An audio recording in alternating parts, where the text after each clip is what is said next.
From the mountains of central British Columbia to you listening around the world, this, my friends, is Spaced Out Radio. I am your host, Dave Scott, sitting in the captain's chair on this Friday night at SOR headquarters. We welcome you to tonight's show, including Kingdom of Nye Radio and Revolution Radio. If you want to take a listen to our archives, they are free at youtube.com/Spaced Out Radio. Do old Davey the favor, hit that subscribe button. Our website is spacedoutradio.com, where we have a plethora of features for you. Rock out to Bumblefoot. Do a little shopping at the SOR Vault. Sign up for the SOR Space Travelers Club. Read up on Captain Shirk's SOR Newswire, and much more. Tonight's show is brought to you by Chive Charities. Help make the world 10% happier by donating to Chive Charities today. You can find them on our website. Oh, we are going deep, deep, deep into the paranormal tonight. Yes, indeed. We have David Oman with us. In 1999, David started helping his father build the house on Cielo Drive next to the infamous Sharon Tate murders, a.k.a. the Manson murders. After 2 years of living in the house, Oman created a story based upon his experiences called The House at the End of the Drive. Every floor and every room has spirits and visitors, and some have said that it's almost like one big ghostly party.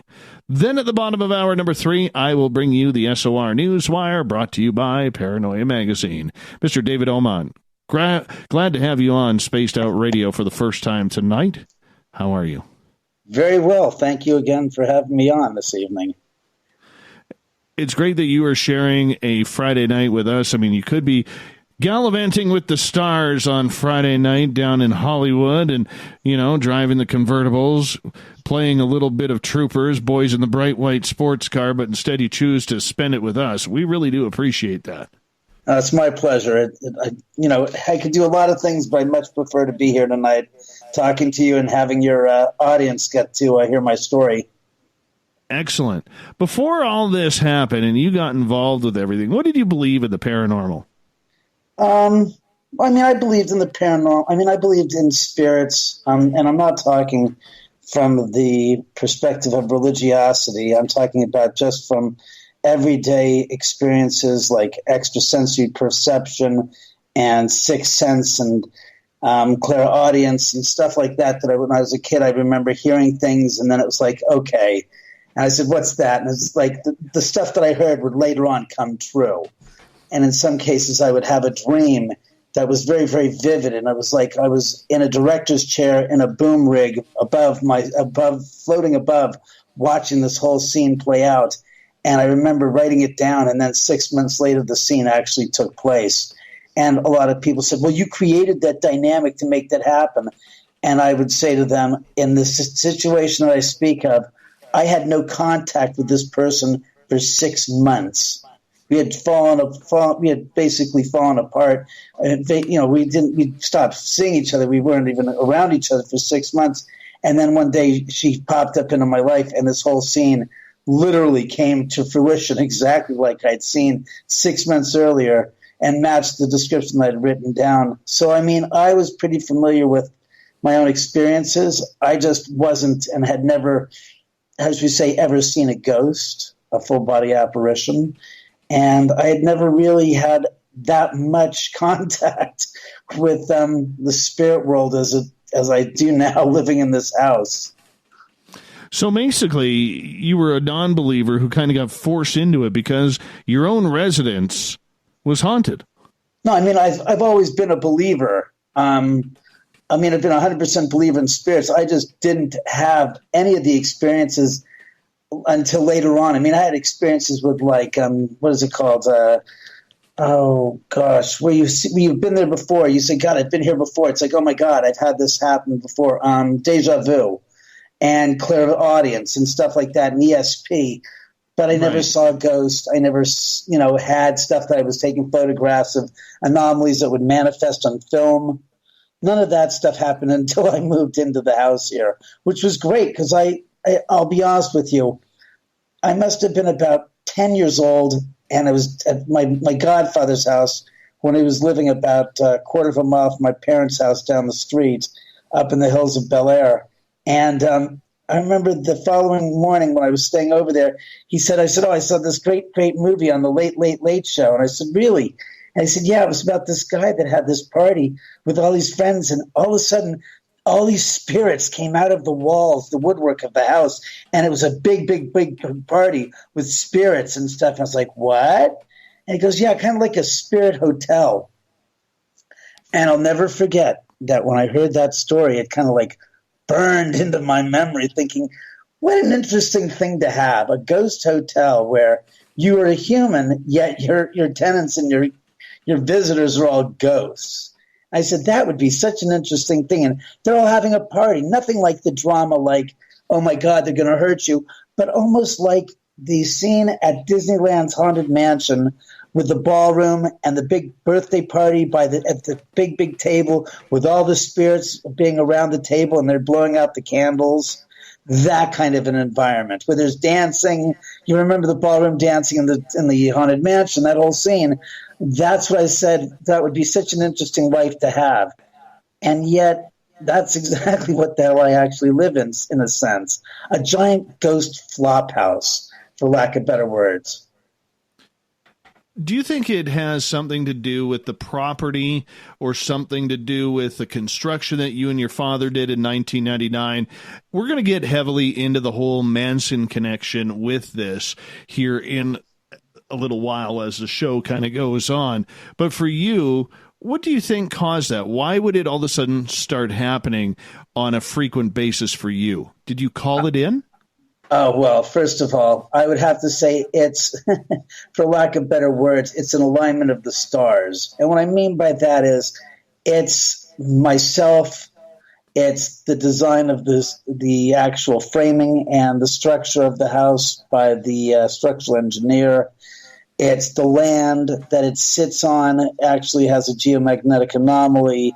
So it's the combination of all of those things aligned that really have, how should we say, for lack of better words, have allowed this, energy to manifest here. And to answer your last question, did I bring it in? I don't personally believe that humans have as much power as we give her, or I just heard, as you assign yourselves. Thank you. I want to say give, but people can't give themselves that. They assign themselves a sense of ego, a sense of, I have the power. You shut the hell up. You don't have the power. The joke is that people put on a big show, no matter who it is. And I'm very serious about this because I'm hearing this from the spirit saying people are arrogant. They're indolent in their senses of, we can bring spirits in. We can make spirits do what we want, like marionettes at the end of strings, and the human beings are the puppeteers. Far, far, far, far, far, far from that is what I feel the actual truth is, that we put on a big show, but in the honest to God's truth, we just really don't know. And what I'm saying is we as human beings have the uncanny, unmistakable ability to rationalize.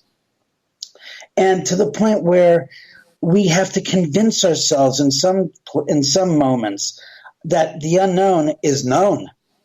Because without it being known, we are F-U-C, you know what I'm saying. We're screwed. Why I'm saying that is because the more I start to hear people give their theories, their untested, untethered theories that they created to deal with what the unknown and the paranormal, that in a lot of cases, it's based on religiosity, it's based upon fear, it's based upon a mixture of religiosity and fear and myth, and taking stuff out of context from other cultures and then reassigning it to this situation. It's almost like what we've done with sage. And what I mean by that is, white culture has taken sage, or Western culture has taken sage from the Native Americans. We basically pirated it and stolen the idea of sage. And the truth is not every tribe or nation in the United States of America of the original nations, and Native Americans had sage. That, first of all, we have to get that through our heads, that, we all Native Americans, like, no. Sage didn't grow everywhere. So if it didn't grow in that area, they didn't have it to burn. And that's what I'm trying to say to you. We've culturally appropriated sage in a sense and said when you burn sage, you're clearing the energy and the spirits. And that's to say, you think ghosts have noses? Really? That must be some kind of a ghost that's got a nose that has an olfactory system to smell and be offended by the scent of sage. And when I did my research, I started to find out that different Native American nations use different types of grasses and herbs and different types of weeds to burn, to do it, but it was all done ceremonially. Does that make sense? It was done in an act, sure, in a ceremony, but the people that did it with a sense of reverence and intent. And I've used this quote a few times before, but if you're familiar with the movie Fright Night, the original with Roddy McDowall and Christopher Sarandon, and I forgot the other people that were involved in it, but do you remember that movie? I do not. I can tell you right now, I have a complete block on movies, Dave, outside of Slapshot. And the reason why is here's a little known fact about Davey here. My parents ruled me with an iron fist when I was a teenager because my sisters who were older, they were a little bit more wild than I was. And I had to pay the price as the youngest. So it was movie night every single weekend from about the age 13 until the age 18. And I hate movies, man. I absolutely hate movies because of that. All right. Well, here's my connective point. There's a scene in the movie where it's a vampire type of movie. Christopher Sarandon's playing this vampire, a modern vampire. This is like 35 years ago. And Roddy McDowall is playing this fearless vampire killer. And he's basically up in Christopher Sarandon's face while he's a vampire. And Roddy McDowall holds up this cross. It's a crucifix. And the vampire looks at it. Christopher Sarandon looks at it and starts cracking up. And it's totally interesting because it's the statement that I'm about to make that is quintessential to my point. He looks at him, he grabs the crucifix and crushes it in his hands. Now, everybody knows that supposedly a crucifix will stop a vampire in its tracks. However, the statement he makes is, he laughs, he looks at him and goes, you have to have faith for that to work. My point is, the fact is it didn't have any impact on the vampire because the man holding it didn't have faith. The same goes for when you're just sitting there going through the motions and burning the sage. You're just burning sage, baby. You're not focusing in a ceremonial sense.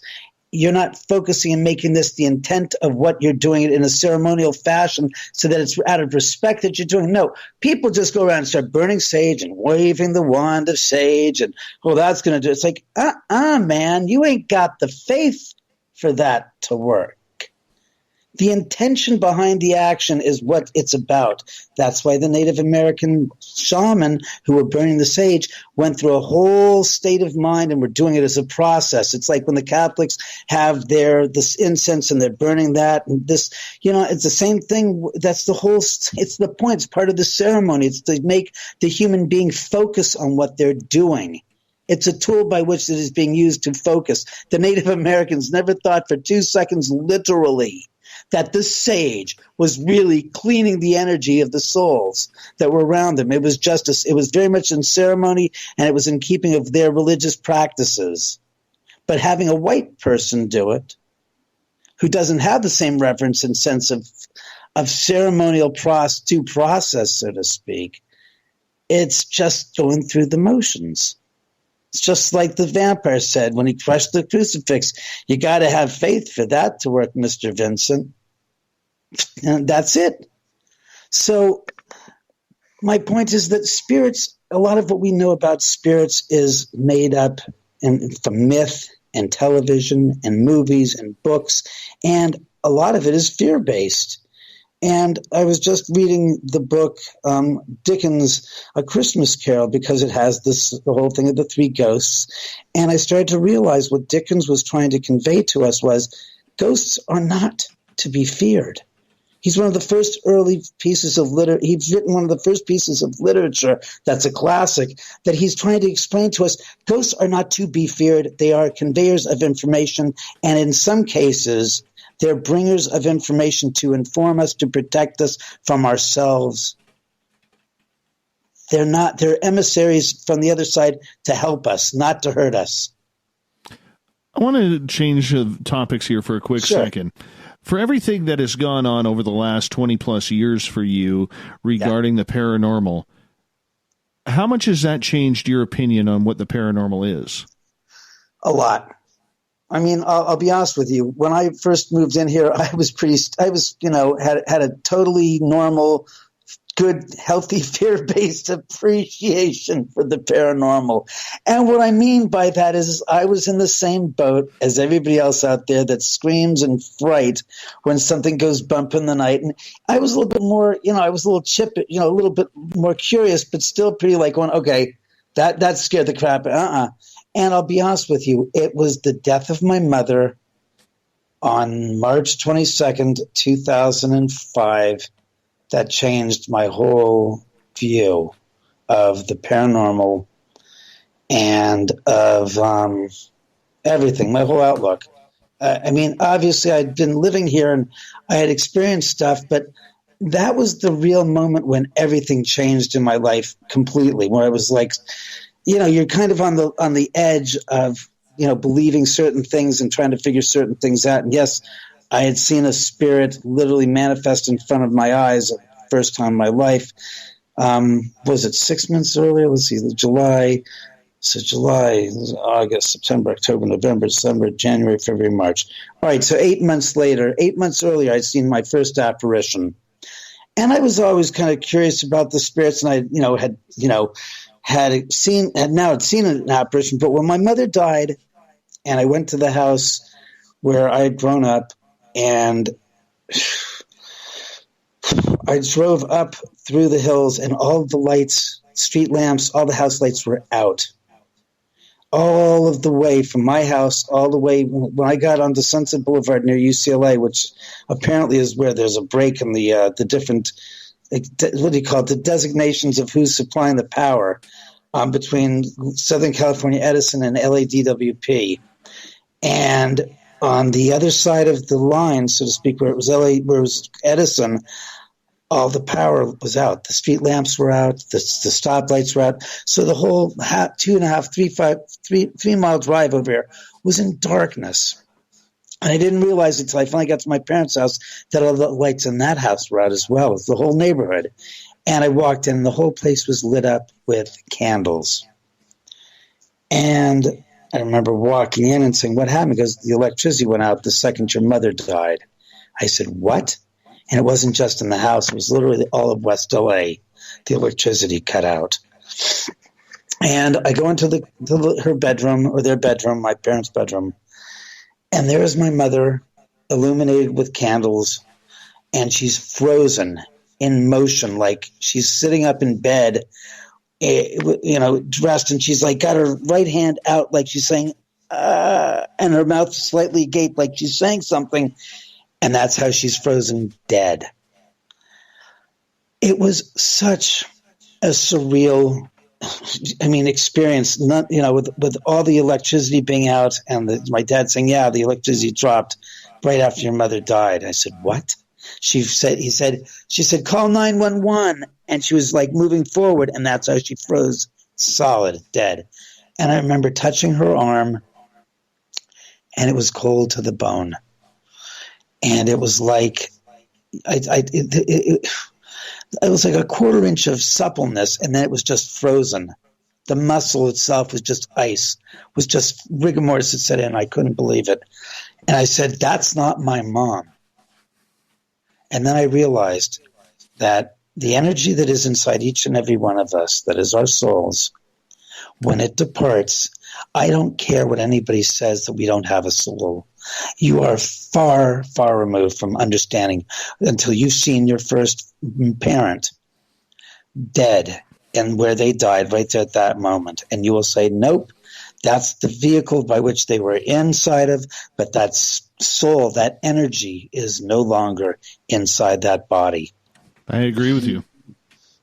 And at that moment, everything just shifted. I mean, I had been, as a child, I remember being terrified of the Wolfman and of the dark and of ghosts and of vampires and zombies and Frankenstein and everything under the sun, the Mummy and all that stuff growing up as a kid, because those were the horror personas that I grew up with. But it didn't matter.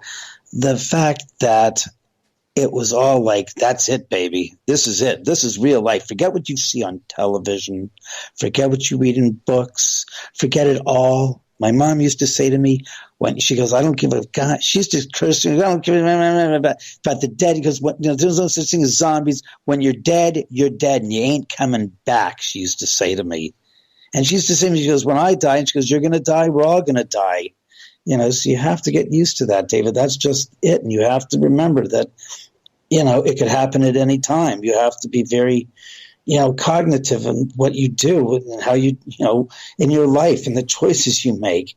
And it kind of like, it literally struck home when I had to look at her body and say, I'm never going to be able to speak to her again. It's gone. It's that energy, and it had such a profound effect on everything that everything just crashed. It's like taking a sledgehammer to a giant mirror and just shattering it. It just all came to pieces.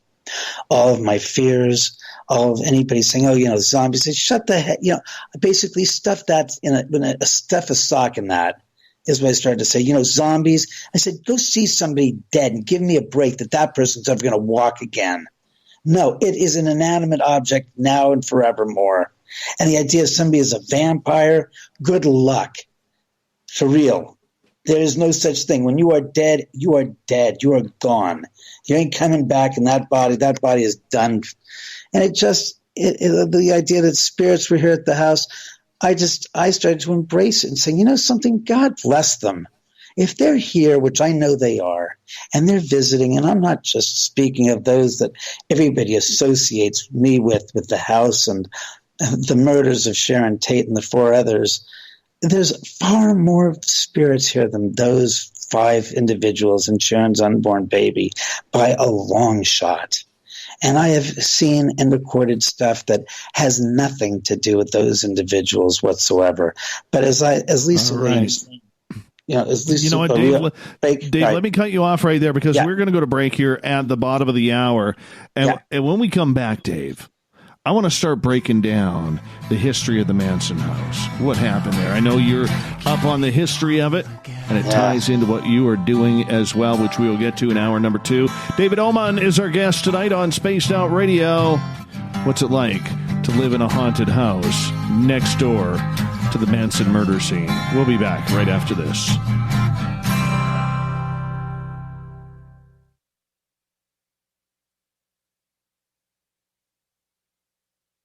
Hey, space travelers, this is John Resig, founder of the Chive and Chive Charities. If you know anything about our website, you'd know we like to do things a little differently. We're not some faceless organization collecting money for a nebulous cause. Our donor dollars go directly toward life-improving items. Then we give those items directly to an underdog who needs it most. To become a donor with Spaced Out Radio's official charity, Chive Charities, just go to chivecharities.org/donate. From the heartlands of Canada to beards around the world, we know how to take care of you. Fill your follicles with the Mighty Moose Beard Oil. All our oils and balms are handmade and 100% natural ingredients because we care about your beard. And hey, use the promo code SOR2019 and get your Mighty Moose Beard Oil today. You can check us out on our website, mightymoosebeard.com.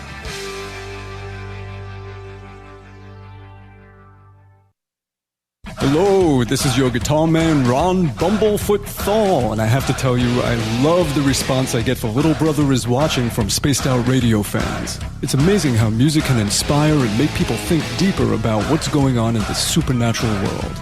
You can head over to my website, bumblefoot.com, to check out my music, my guitar workshops, my touring, even check out some of the hot sauces that I'm working on. And make sure you keep on listening, because with Spaced Out Radio, you know little brother is watching. Finish off your weekend and kick off your new week with me, Everett Thiemer, right here on Spaced Out Sundays.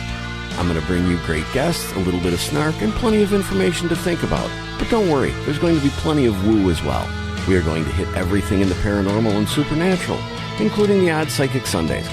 So tune us in on Sunday, 9:06 p.m. Pacific, 12:06 a.m. Eastern, right here at spacedoutradio.com. Heading to Vancouver and looking for a night on the town? The Moose Vancouver is the bar that never stops rocking until 2 a.m. every night. The Moose has great food with everything on the menu from $6.95 to $8.95. Fantastic, vibrant staff and rock and roll that will bring you back to when the music was real, the hair was long, and the guitars were rocking. Get your party on at the Moose Vancouver, the official party bar of Spaced Out Radio. Every night on Spaced Out Radio, we have places for you to hang out. Hi, this is Carl. Join our SOR Space Travelers group on Facebook for live chat. On Twitter, using hashtag Spaced Out Radio. You can also join us in our Spreaker chat room. Check us out on Instagram at Dave Scott SOR. All of our archives are free on YouTube at Spaced Out Radio. By the way, I'll be watching you at your window until you do. Bye! We're adding to the entertainment online for Spaced Out Radio. I'm Amber Beckrud, and I want to invite you to subscribe to our YouTube channel and check out Cryptid Tales, where I will take you on a journey into some of the strangest legends and lore from around the world, relaying the stories to you of the strange creatures and experiences that people have had throughout time. You can find Cryptid Tales at youtube.com/Spaced Out Radio. And while you're there, don't forget to check out our free archives and leave a comment. See you there. Are you having encounters with the paranormal, supernatural, or ufological that you cannot explain? Look no further than the SOR Sightlines Report, brought to you by the Experiencers Support Association. This is Ryan Stacy, head of the Research Association, TESA. Soon on the Spaced Out Radio website, you will be able to file your reports and have them researched for you. We are independent and ready to help Spaced Out Radio listeners today.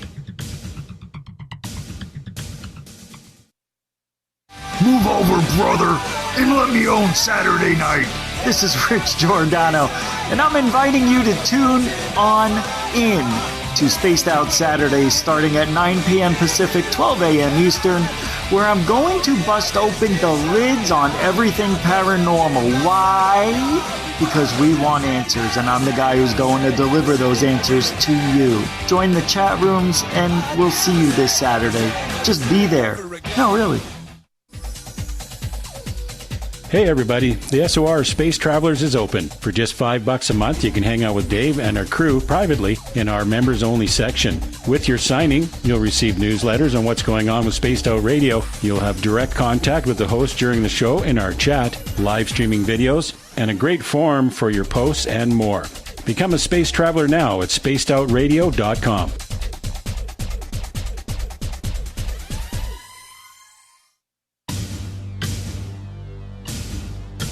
You wanted new SOR gear, and now you can have it. The SOR Vault is fully stocked with t-shirts, hats, hoodies, mugs, and everything in between, with great logos for you to choose from. So head on over to spacedoutradio.com, click on the SOR Vault, and go shopping.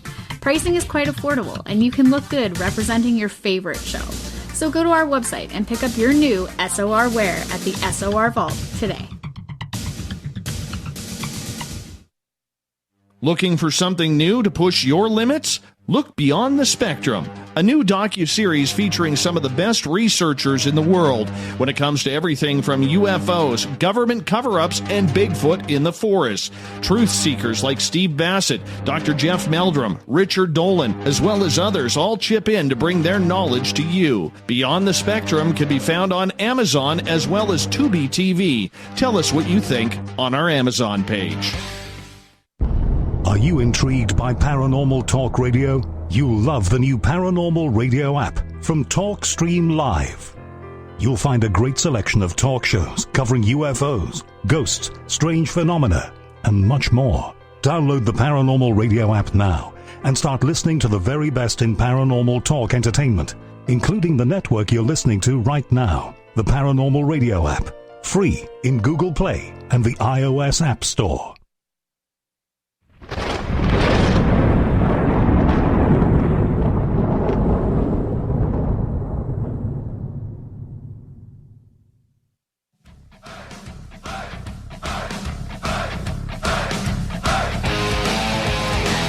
Welcome back to the second half hour of Spaced Out Radio tonight. I am your host, Dave Scott, sitting in the captain's chair of SOR headquarters. Great to have each and every one of you with us. Thank you for tuning us in. Reminder to all of you that if you've missed portions of this show or others, we got our free archives at youtube.com/Spaced Out Radio. Do old Davey the favor, hit that subscribe button. Our website is spacedoutradio.com, where we have a plethora of features for you. You can rock out to Bumblefoot. You can do a little shopping at the SOR Vault. I think we're going to get a new T-shirt made for the SOR Vault because Chuck at KZFX has a really tight goatee, and maybe we'll just do a T-shirt of his goatee. I think that'd be fantastic. We may do that. Also, you can sign up for the Space Travelers Club. It's $5 a month, and keep up to date on the news with the SOR Newswire, as Captain Shirk is up to date there. David Oman is our guest tonight on Spaced Out Radio. What's it like to live next to one of the most infamous murder scenes in the United States and its history? It's right beside the Manson family murder house, where the Sharon Tate lived. Yeah. So, Dave, how you doing? Very good. Good to have you here. All right, let's go back a little bit in history here. Take us back to the gruesome night when Charles Manson decided it was time to try and start a riot and a race war. Well, it was August 8th, 1969. If you want, I can actually tell you the day of the week it was. If I'm not mistaken, sure. I do believe it was a Friday night into Saturday morning. And Sharon was basically there. They had just come home from having dinner at the El Coyote restaurant over in Hollywood. And the four members that were there were Sharon Tate, her ex-fiancé and dear friend Jay Sebring, who lived up the street at 9860, I do believe, Easton Drive, which happened to be the old Paul Byrne house that he had bought with, I forgot her name again. Gosh, not Carol Lombard. No, not her. Who was it? The other one. Yeah, right, her. Very funny. Great. I'm having an argument with the spirit. Right on. Not Lombard. All right, let me get this. Paul Byrne was married to his wife, who was an actress. She was the original Hollywood blonde bombshell, and he had lived in this house. And what's interesting is he was murdered there in 1932, and it was Jean Harlow that was his wife. And what's interesting, and the only reason why I go to this is because there's an interesting side story that in 1966, Sharon Tate, when she was involved with Jay Sebring and living with Jay in the house at the time, the old Paul Byrne house, Jay had left to go to work and was still at the studio working, and Sharon was asleep and woke up to find the apparition, as she called it, of this man. And she says she saw this 5 foot tall, 5'4", 5'5" naked man that she thought it looked familiar, and it turns out it was Paul Byrne's apparition. He came from the bathroom, which is where his body was found, and he went to the desk and started rifling through the desk, looking around through the desk. Sharon got up and walked out of the room, went to the top of the stairs, and looked down at the bottom of the staircase on the banister. She saw what appeared to be a blonde-haired woman who was tied to the banister, whose throat was slit from ear to ear. Now get this. Sharon then walked down the staircase around the apparition of this blonde-haired woman. She didn't recognize her, mind you, went into the bar and started making herself a drink. As she was drinking the drink at the bar, she started to get nervous and panicked and started to have this twitch and started to pick away at the wallpaper in the bar on a spot, like a little area of the wallpaper she picked away, and then went back to bed. The following morning, Jay woke her up and said, "Hon, what's with this?" Took her downstairs to the bar and pointed out the spot on the wall where the wallpaper had been picked off by Sharon the night before.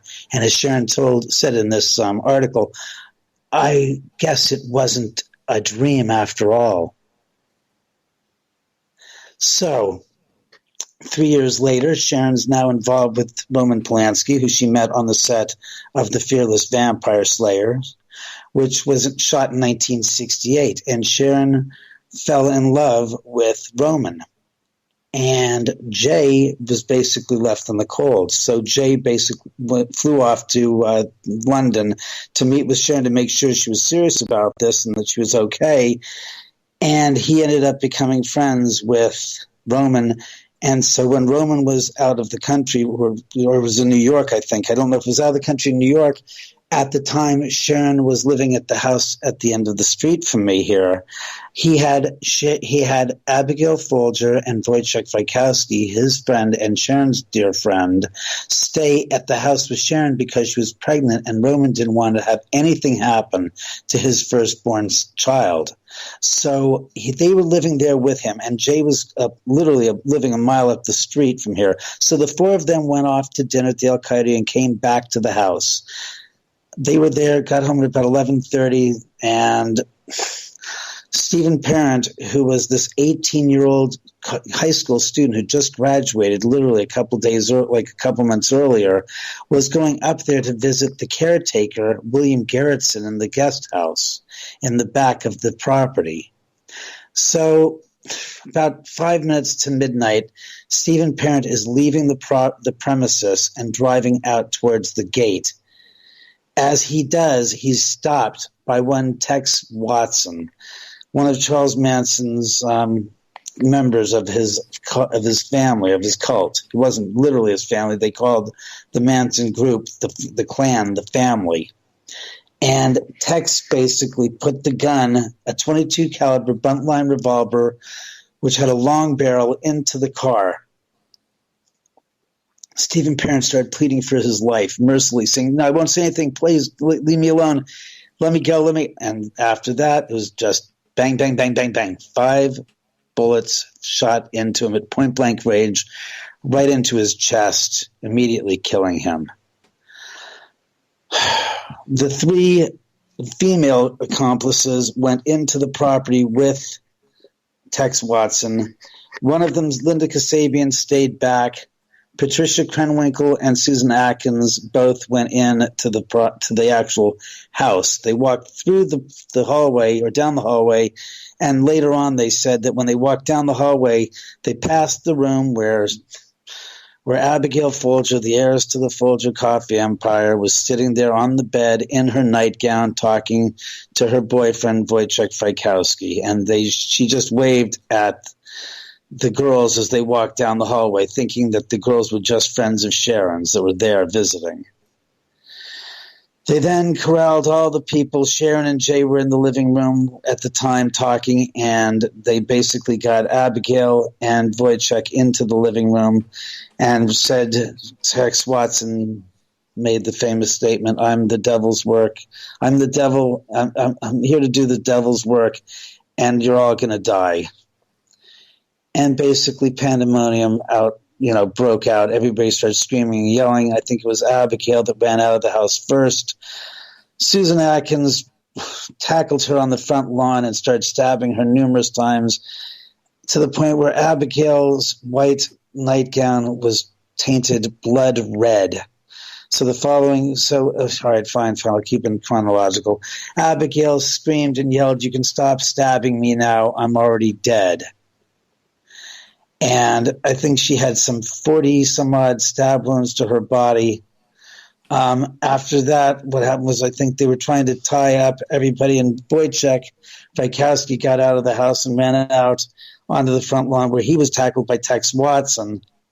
And Tex basically bashed the back of Wojciech's skull in, using the barrel of the gun, which was like a 12-inch long barrel, and used that as the handle, and used the handle of the gun, the pistol grip, to bash as like a hammer, if you can imagine.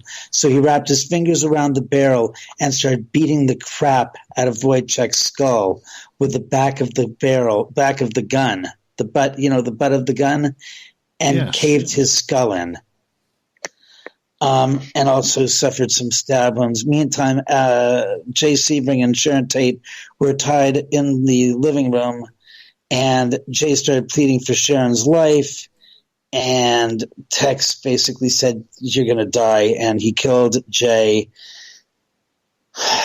And then they went on to killing Sharon Tate. She was the last to die that night, and she was pleading for her life, mercilessly saying, my baby, please, my baby, I want my baby to live." And Susan Atkins famously said, "Look, BITCH,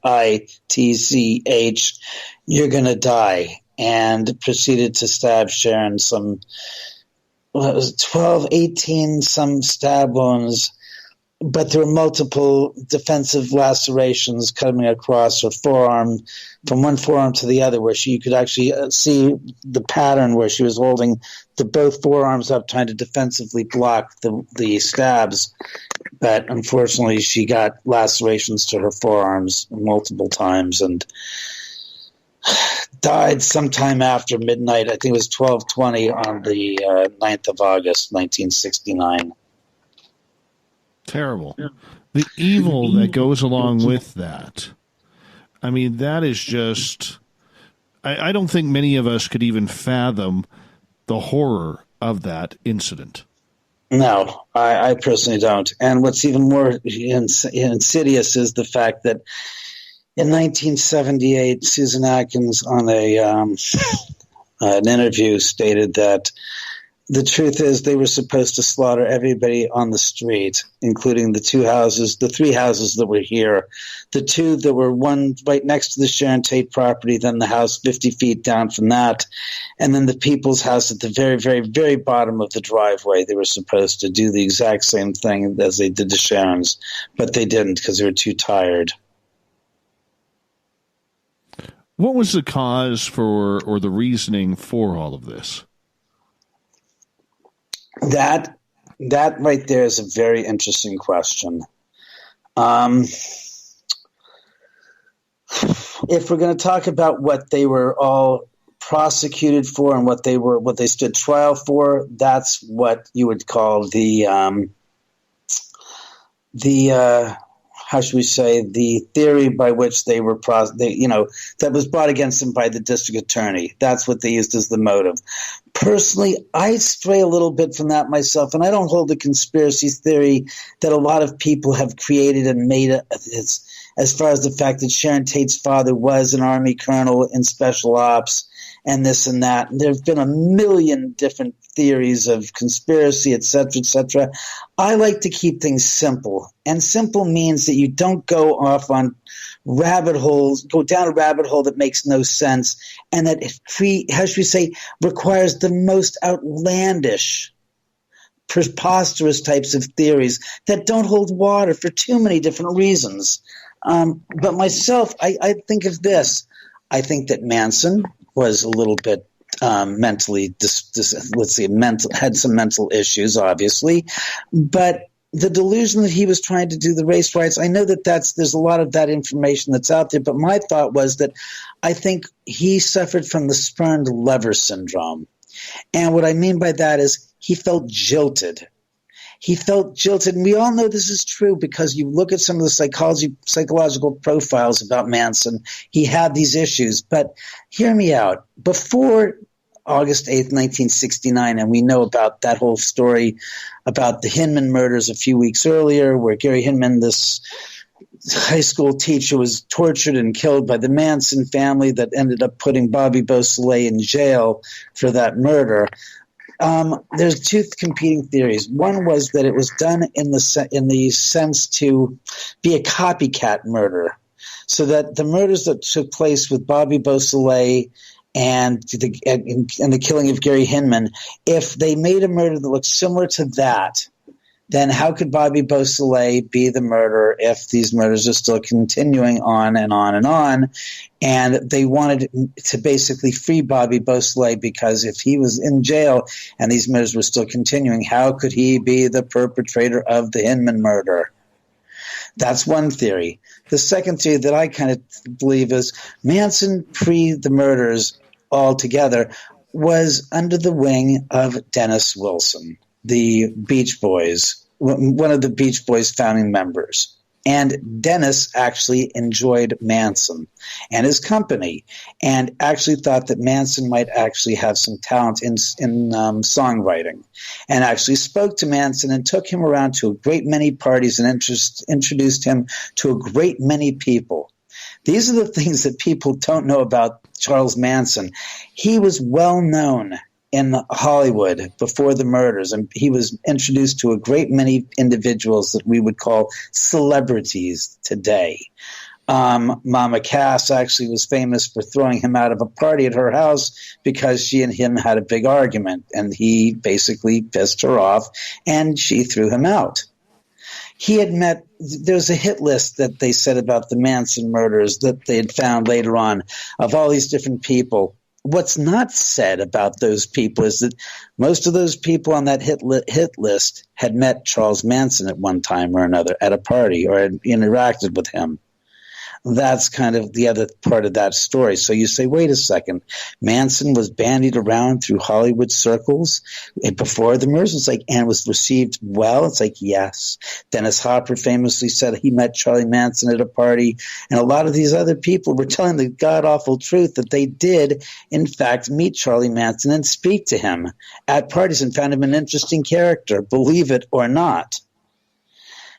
And the story goes that my theory is that, had Charlie just set tight, because what happened is that the record Pet Sounds had come out and Dennis Wilson had become a celebrity, a bigger celebrity than he was, and everybody wanted him to produce their records, just like Phil Spector had the success earlier in the 60s with the thing called the Wall of Sound, which was his trademark. Everybody basically clamored to good old Dennis Wilson at the time when Charles Manson was believing that his records and his music was going to be going up and into the charts, on the charts, so to speak.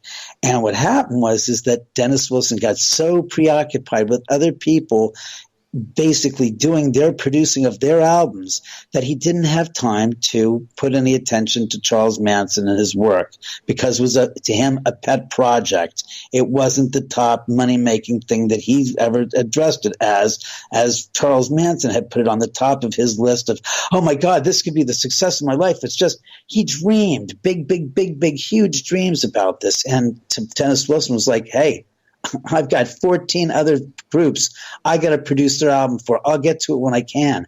As a result, Manson became frenetic and couldn't stand still and started becoming a pest and becoming really impatient and really pesky. And what happened is he started appearing at the recording studios unannounced and started blistering and basically just beating the crap out of Dennis Wilson, beating, like saying, come on, Dennis, come on, what are we going to do?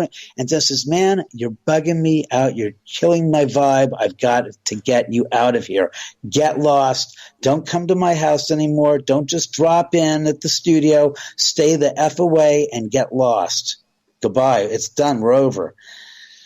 So that in March of 1969, Terry Melcher, the manager of the Beach Boys, had broken up with good old Candice Bergen in February, and he moved out of the house at the end of the street, which is where Manson had gone to several times before and knew the house because he'd hung out with Terry there.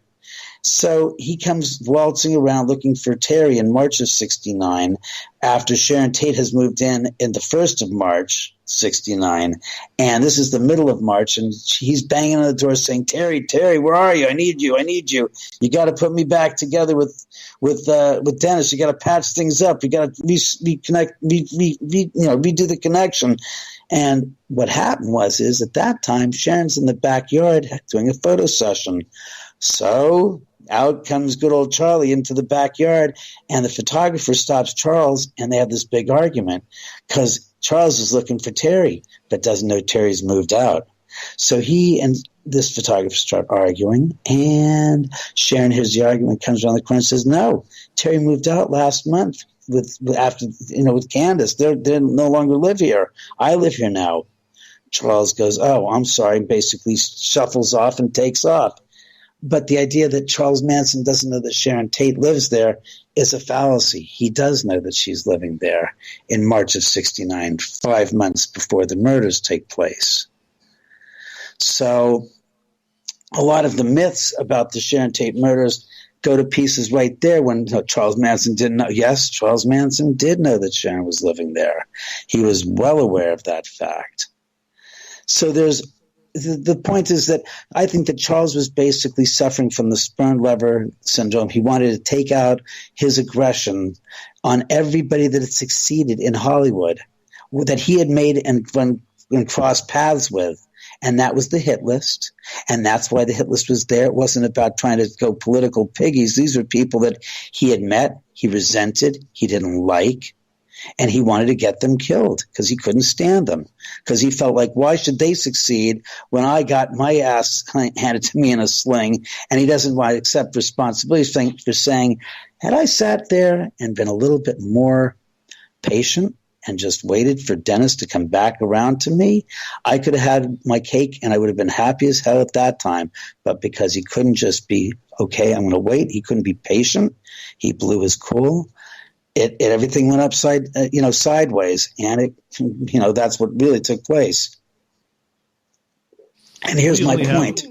We only have about a minute left here. Sure. Here's my point to wrap that up. For Helter Skelter, for what Vincent Bugliosi put out there to make any sense, that has to suppose that Manson thought that the black people in the hood, so to speak, were so dumb that they were going to take the credit cards of people that they'd heard all over the news for the past couple of days, were going to then use credit cards from Sharon Tate, Abigail Folger, Stephen, these people. No, they're not going to. They knew the names. So it's stupid to think that.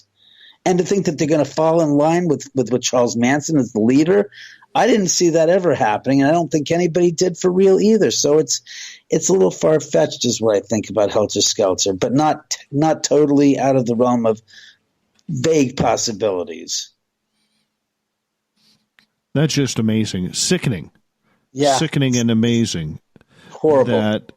But I mean, do you think, and maybe we'll take this question when we come back at the start of hour 2. Sure. Do you think, David, that Manson was too smart for his own good? Yes, he is a psychopath. That's sociopath. He was different. Psychopath is he does it himself. Sociopath gets other people to do the dirty work for them. Big difference. He was a sociopath. He had other people do a lot of what he did, but he was there at the murder site afterwards because he moved Sharon and Jay's body into the backyard where the blood trail evidence stops, but no bodies are, and then puts the rope around Sharon and Jay's neck to make the figurative statement, it's Sharon's baby with Jay Sebring, not Polanski. Okay. All right, let's hold on. Let's get to it in hour number 2.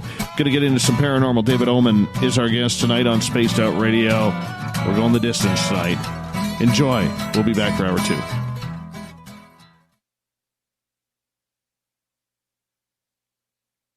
Hi, this is Amber Beckrud, and I want to invite you to subscribe to our YouTube channel where we store all of the SOR show archives for free.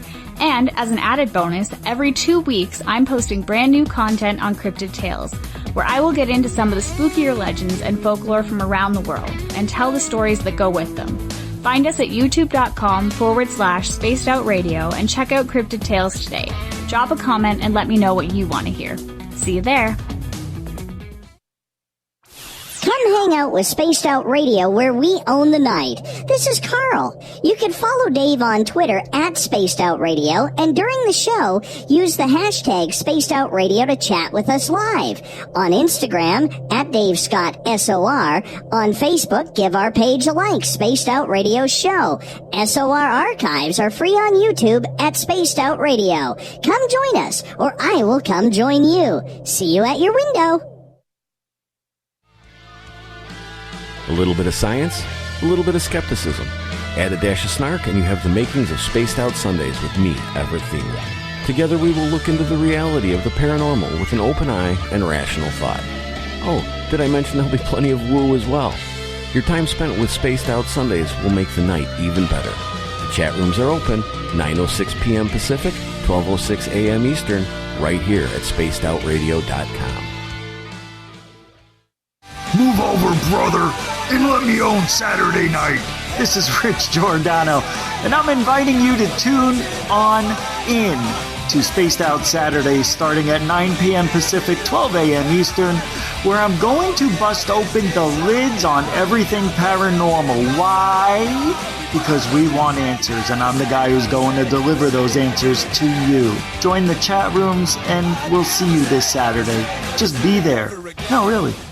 Visit purpleplates.com today. For over 40 years, the Purple Energy Plates have been delivering amazing results for their many customers.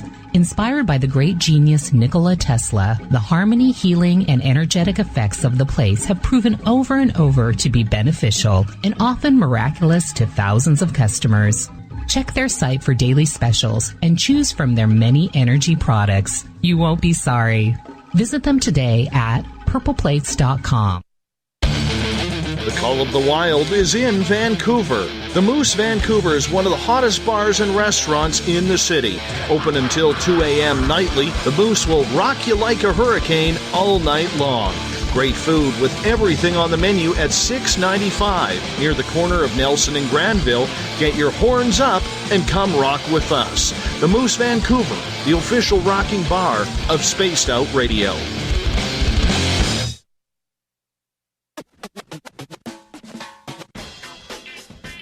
The SOR Vault is open for business, and do we have some cool swag for you to pick up?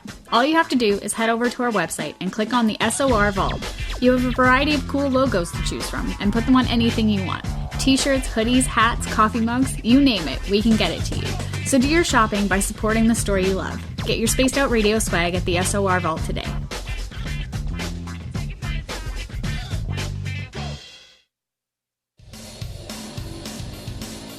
We all know on Spaced Out Radio we love a good beard and mustache, so why not take care of your facial hair with Mighty Moose Beard Oil? Made in Canada, we're taking care of beards and stashes around the world.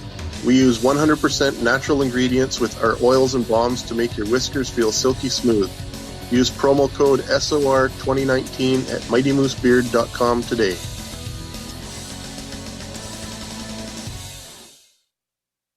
At spacedoutradio.com, we have a little bit of everything for you to stay up late.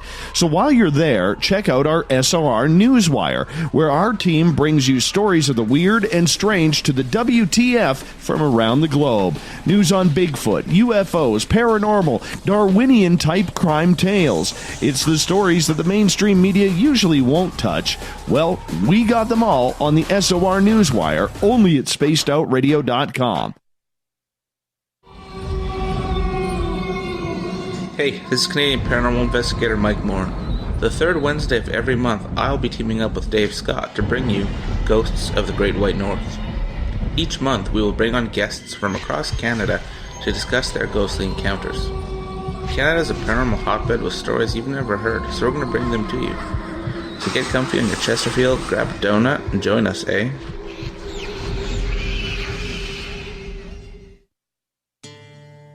Hey Spaced Out Radio fans, it's John Resig, founder of the Chive and Chive Charities.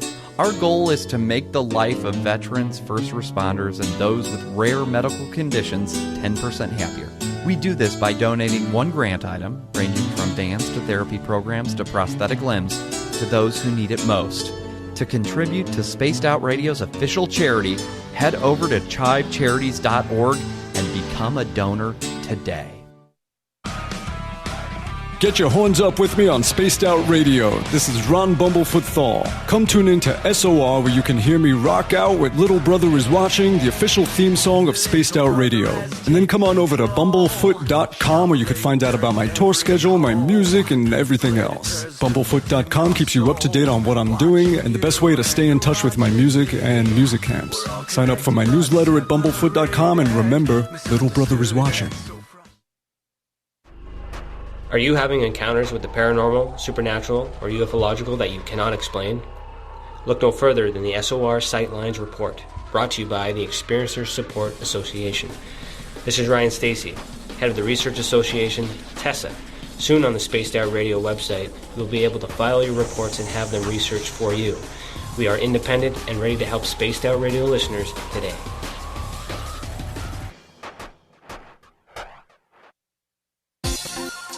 For the price of 1 cup of coffee a month, you can become an SOR Space Traveler. The Space Travelers Club is a place where you can interact with other listeners, either live during the show or on our great forum. We want your stories, pictures, comments, and ideas. You'll get live video streams, exclusive content, and be a part of our newsletter. Stay in touch with everything SOR. The Space Travelers Club is just $5 a month at spacedoutradio.com. Hi there, this is Geraldine Orozco from San Francisco's Bay Area Meditation.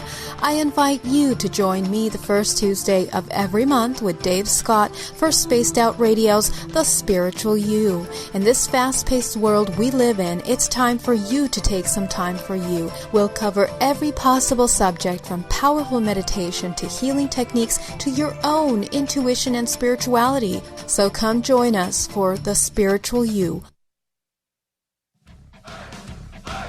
You're listening to Spaced Out Radio with Dave Scott. Follow Dave on Twitter at Spaced Out Radio and on Facebook, Spaced Out Radio Show. Hour number 2 of Spaced Out Radio is underway tonight. I am your host, Dave Scott. Thank you so much for joining us.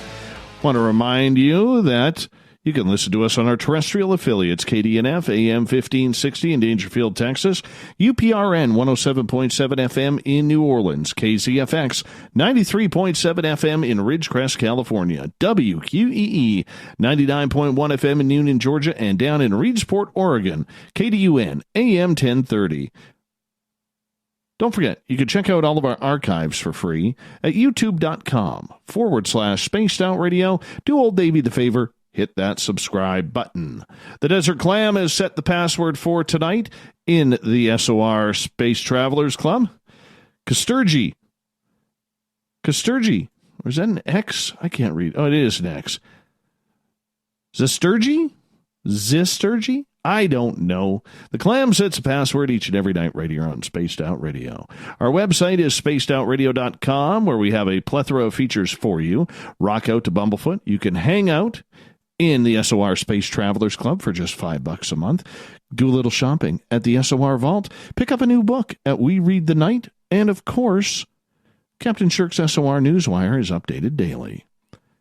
David Oman is our guest tonight on Spaced Out Radio. His website, theomanhouse.com, if you want to check that out and go for a tour and see all the paranormal happenings that are happening there.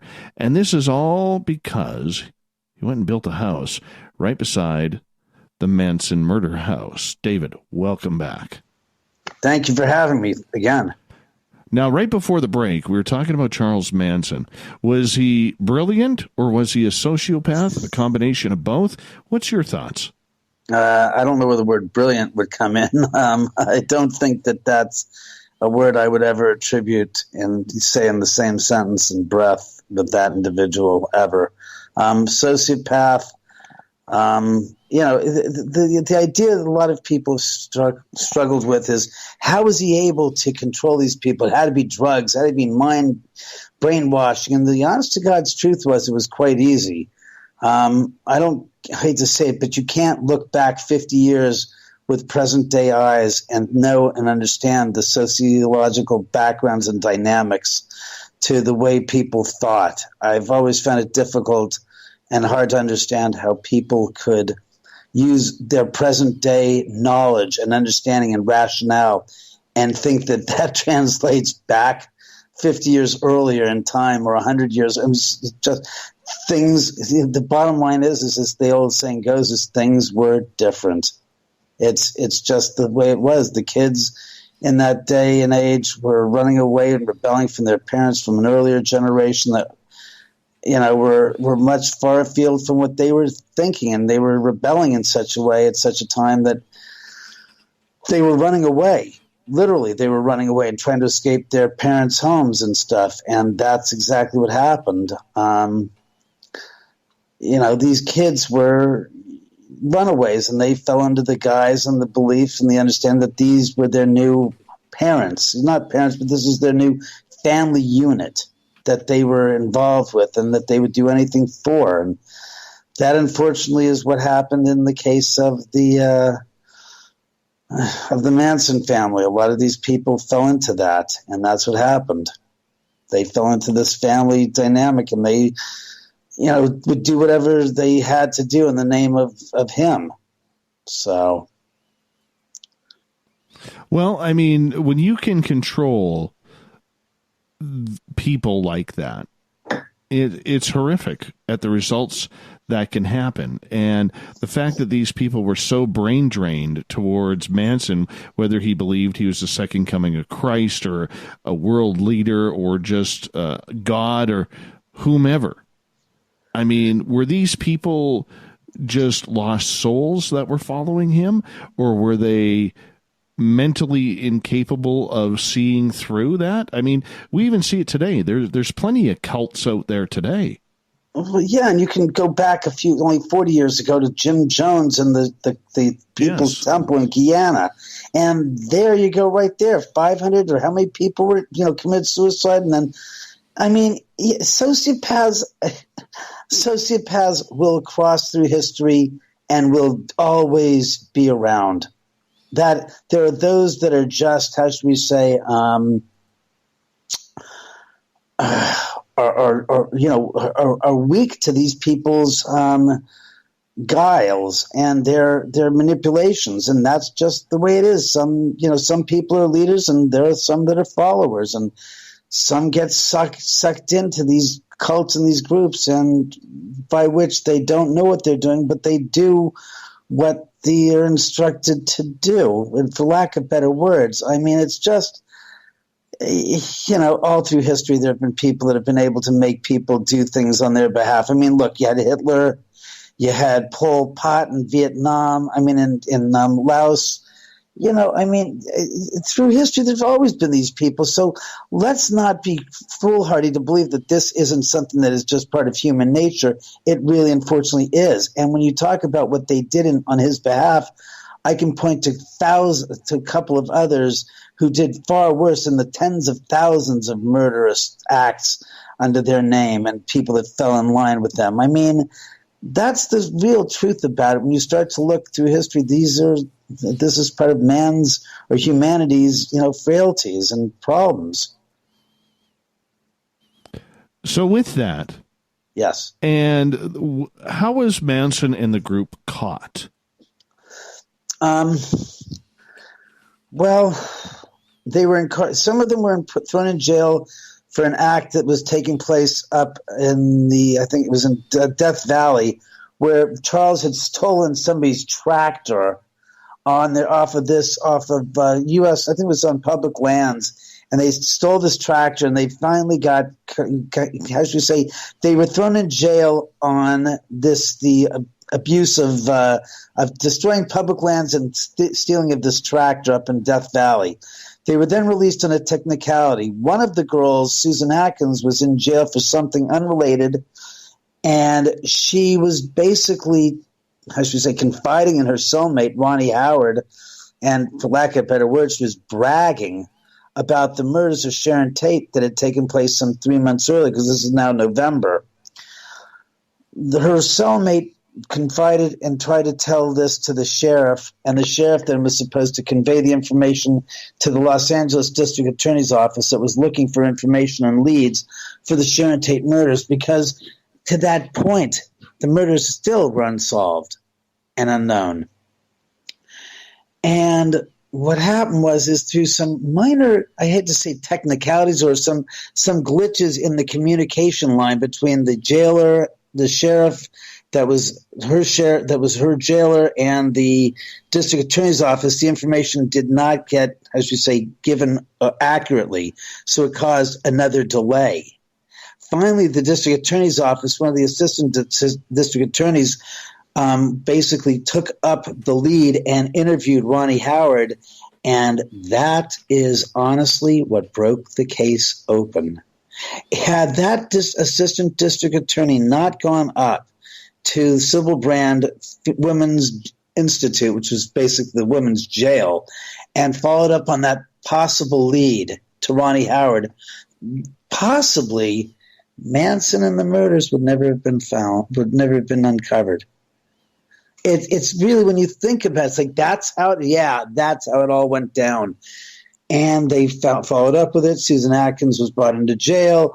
She basically talked, audaciously about the whole thing, and, spilled her beans, and that was it. Done. And it all came crashing down. It's amazing what would have happened if that tip wasn't followed up. Yeah. It's just the irony of ironies. Oh, wow. Yeah. Wow. And in my book, I write, and by the way, in my book, because obviously I wrote a book about my story living up here. And what's interesting is I talk about this in my book, my personal connection back to the Manson family, because I grew up, it's like about 3 miles as the crow flies from where I stand right now in this house, in the same mountains, Santa Monica Mountains over in Bel Air with my parents. And in 1969 and 68 and 69, my mom used to give hitchhikers rides. And I remember being in the front seat of my mom's Cadillac Eldorado. It was a silver car. It had purple and it had like maroon interior. And it had 2 doors because the Eldorado only had 2 doors. And she would drive up from the bottom of the bottom of Sepulveda and Church Lane, going up Bellagio Road. And there would always be girls hitchhiking to go up the street because it was a pretty severe, hill to climb, to walk up, to get up the hills in there. And she would pick up like 2 or 3 girls who were hitchhiking. They'd say hi. And she goes, well, I'm Mrs. Oman. This is my son, David. We're going up to Linda Flora. Where are you girls going? Oh, we're going up to Upper Linda Flora. And almost every single time the girls would say, we're going up to the Berry House. And the Berry House was Jan Berry of Jan and Dean. And Jan and Dean, for those who don't know, were the precursor to the Beach Boys. And they were the surf music, the original California surf music legends that preceded the Beach Boys. And Jan had a terrible, terrible accident on Sunset Boulevard, in a part of Sunset Boulevard that was later named Dead Man's Curve, because people would go racing through this area right near UCLA, and they would eat crap with their cars and total their cars. And it was on that exact spot that Jan Berry took a terrible crash and was laid up in bed pretty miserably for the next several years. Well, the girls would always be going up to Jan Berry's house to see him, to hang out, because later on in the 70s I used to go up there myself, and they had a full ranch with horses, a paddock, they had chickens and some other wildlife up there, and I was like, this is pretty cool. I'm in the middle of LA, up in the hills of Bel Air, and my neighbor's got horses and chickens. It's just like a petting zoo. I was like, I got a kick out of it when I used to go up there. And Jan used to be walking around. He'd be hobbling around and mumbling and talking and whatnot. And he was recuperating from his serious injuries. But the girls would be hanging out there, like not like a harem, but just like hanging out there, because the house was like an enclave for musicians and stuff still, that people would go up there and hang out with Jan and smoke pot and do drugs and whatever. So after the murders, my mom stopped giving hitchhikers rides. Well, in December of 69, when the murders were uncovered and they were all splashed all over the newspaper and the television set, my mom, I'll never forget, turns on the TV set during dinner, at the dining room table, and starts screaming, oh my God, I gave those girls rides in the back of my car. I can't believe it. And David, she looks at me and goes, you remember? And I'm looking at these girls' pictures, and I'm thinking, oh God almighty, those are the same girls that were in the back seat of your car, Mom. Oh my God. And then I remember when I saw them in the back seat of the car, I kept looking at them and looking in their eyes, and there was just this undescribable weird look in their eyes. And I don't remember ever seeing it ever again until the mid-'70s when the Hare Krishnas used to be at the airports, clanging their cymbals and singing Hare Krishna, and having that bewildering stare in their eyes. For lack of better words, it felt like a sense of euphoria that they weren't stoned, but they were just within their own head. They were just in a different space and mind. Does that make sense? Absolutely. Absolutely. I want to start moving towards the paranormal side of everything here because, I think I want to be able to spend some time on that too. Right. But one thing, let me just drop one little bomb that'll blow you away. Sure. All right. So the murders take place in the middle of 1970. I don't remember what month it was, but I remember it was in 1970 because it happened to me. I woke up in the morning at 7:30 before everybody else, and I go trotting myself off into the kitchen to make breakfast because, look, I got tired of waiting for somebody to make me breakfast as a kid. So I said, show me how to make these eggs. I'll do it myself. I don't want to wait for anybody. I don't care. So I go in the kitchen, and I look to the sliding glass door that leads out to the patio, and it's opened. And I'm like, what the hell? I was the last person in the kitchen, so I was the last person that's required by the family rules.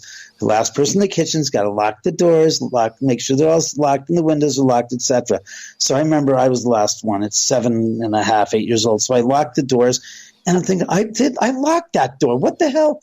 And I start looking around outside, around the swimming pool, on the patio table. Is something glinting in the sunlight? And I'm like, what the? So I go outside and I look, and there's a Sara Lee pie tin, and it's chocolate coffee cake. And there's a piece of the cake that's missing from the complete, cake in the tin, and it's on a plate, and there's a big bite mark out of it. Next to that, on this paper plate, is a cellophane craft single American cheese. Half of it, that's where you pull the slice open, is ripped and gone. The other half that's under the cellophane on both sides is still there. I turned around and I looked, and I saw my dad's trousers over the railing around the swimming pool. I saw my mom's purse over the hedge and some other things of my parents' belongings. And I'm like, holy crap. To realize that somebody, when I woke my mom and dad up and told them what I found, we realized that somebody had come into the house while we were all asleep and raided the refrigerator and moved some of our personal belongings around to let us know that they were there. Then in 1975, when the book Helter Skelter came out, we all read the story about how Manson had sent the troops or the family to go to people's homes to do something called creepy crawl. Exactly what my parents and I discovered 4 years earlier, 1970. Wow. Ain't that a trip? And think of it, because my mom said, girls, you can get out here. This is my house. This is as far as I go. You can walk up the street, but I'm not a chauffeur. You've gotten over the most of the difficult part of the drive. So as a result of stopping in front of her house, every single time she was giving these girls rides, she was basically saying, oh, this is my house. Target this house. I live here. You know who lives here now. Ain't that a strange bit of coincidental life? Very strange. Very strange. What made you choose that area in 1999 to build the house with your father? Strictly financial. My dad calls me up in November of 1998. I think it was like the third week of November. And he said, it was 8 in the morning. He woke me up on a Sunday morning. He says, get up.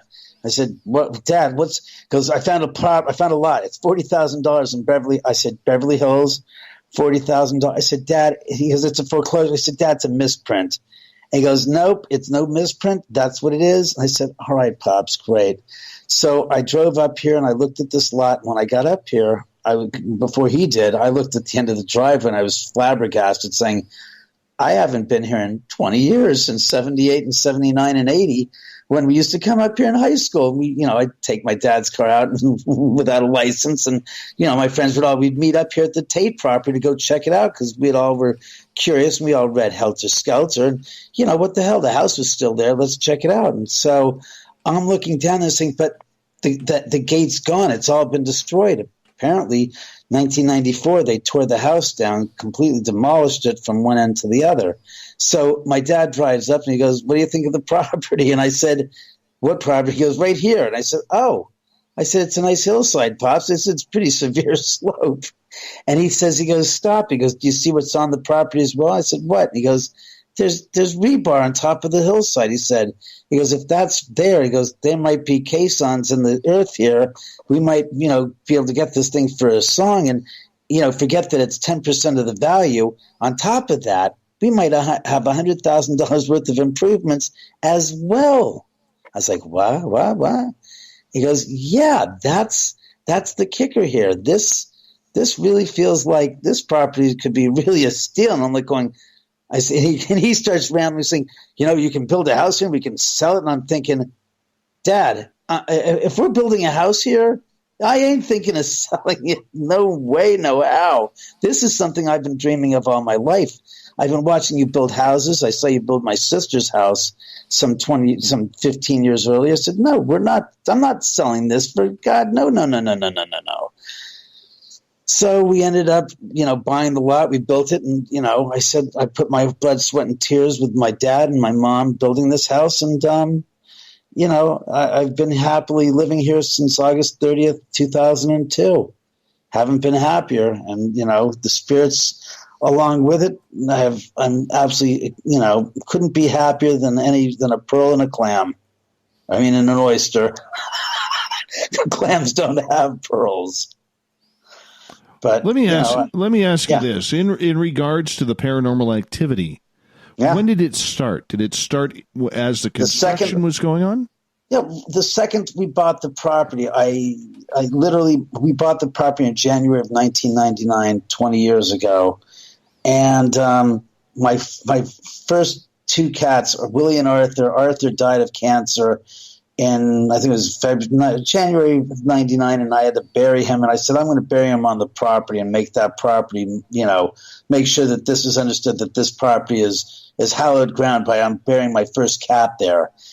And we rappelled down the hillside about 15 feet from the driveway, my friend and I, with Arthur's body in tow, wrapped in some old Levi's that I had that we had sewn together as had somebody sew together as a shroud to bury him in, and wrapped him in that. And we dug a hole on the hillside, and I sat there with my friend Sean, and I said, "Sean," I said, as we're burying him, I said, all of a sudden, I said, "I feel like we're not alone."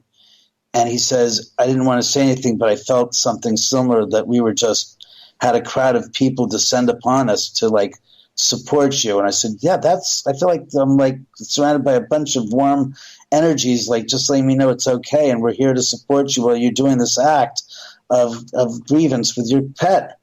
And I was like, wow. And that's when I knew. I said, this is it. This is, they want me here. They don't have any problems with me. They understand who I am. Right. And I thanked them for that. I needed that. They were right where David, they needed. I'm gonna cut you off right there. We're gonna go to break here at the bottom of the hour. David Oman is our guest tonight on Spaced Out Radio. The paranormal of the Oman House and how it's tied to the Manson family murder house. We'll be back with Spaced Out Radio right after this.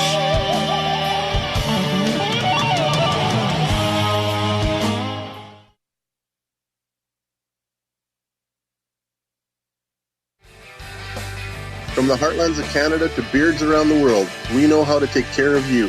Fill your follicles with the Mighty Moose Beard Oil. All our oils and balms are handmade and 100% natural ingredients because we care about your beard. And hey, use the promo code SOR2019 and get your Mighty Moose Beard Oil today. You can check us out on our website, mightymoosebeard.com.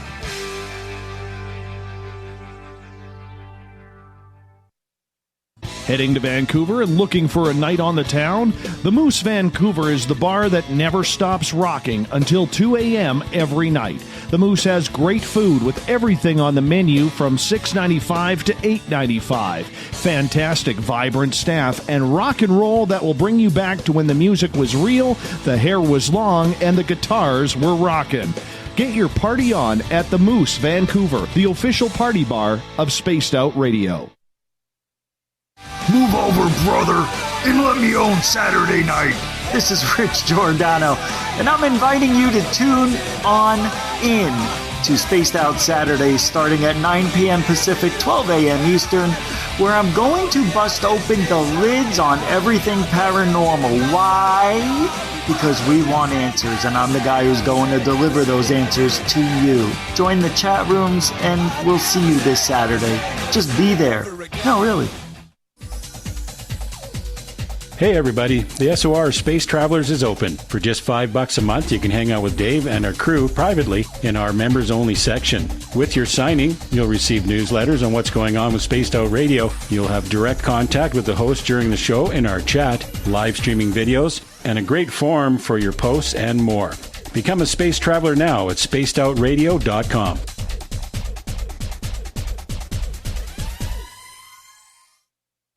We're adding to the entertainment online for Spaced Out Radio.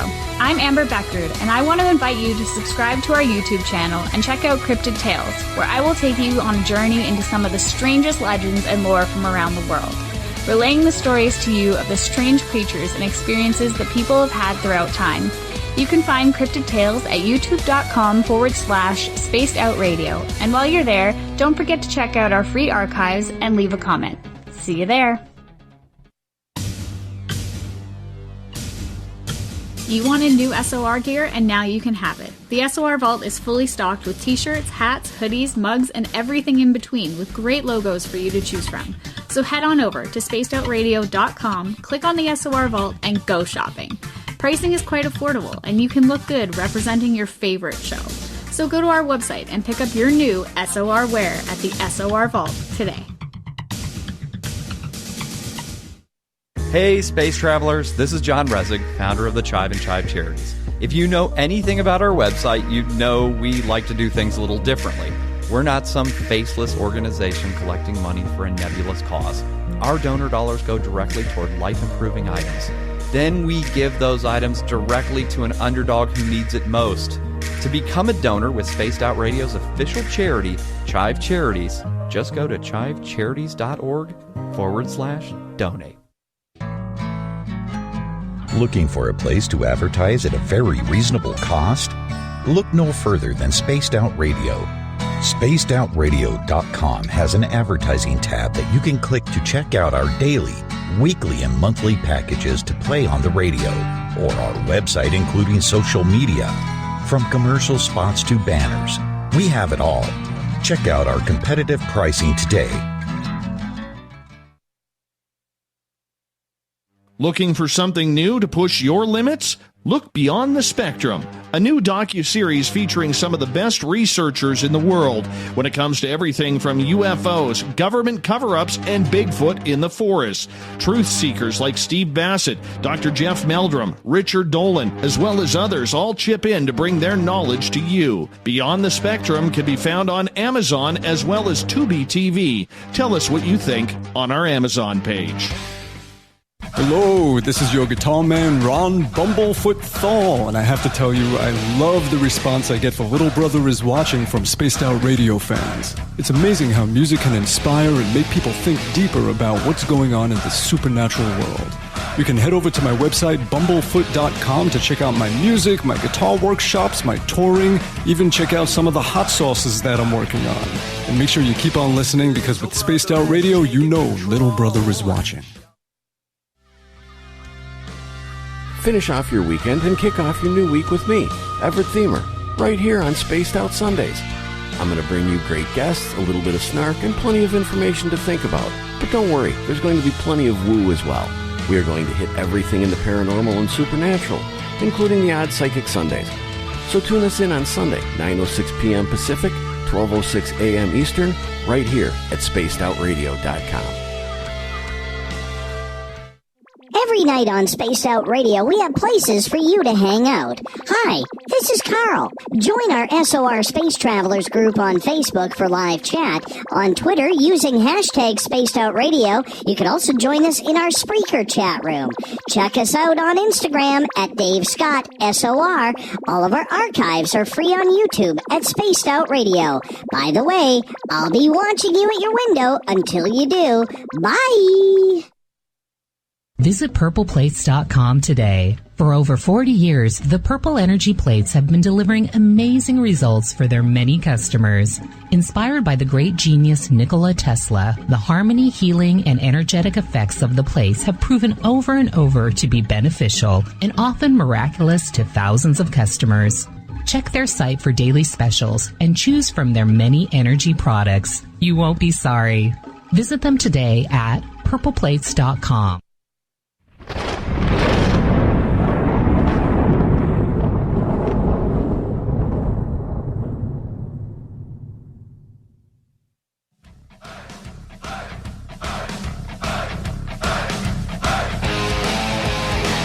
We pass the halfway point of Spaced Out Radio tonight. I am your host, Dave Scott, sitting in the captain's chair of SOR headquarters. Great to have each and every one of you with us. Reminder to all of you that if you want to take a look at our free archives, they're at youtube.com/Spaced Out Radio. Do old Davey the favor, hit that subscribe button. Our website is spacedoutradio.com, where we have a plethora of features for you. Rock out to Bumblefoot. Do a little shopping at the SOR Vault. Grab a book at We Read the Night. Join up with the SOR Space Travelers Club for $5 a month. And, of course, don't forget, you can read up on the news with Captain Shirk's SOR Newswire. David Oman is our guest tonight on Spaced Out Radio. We're hanging out talking about the Manson family murders, as well as how his property has been affected by the hauntings that have gone along with the area. David, welcome back. Thank you very much.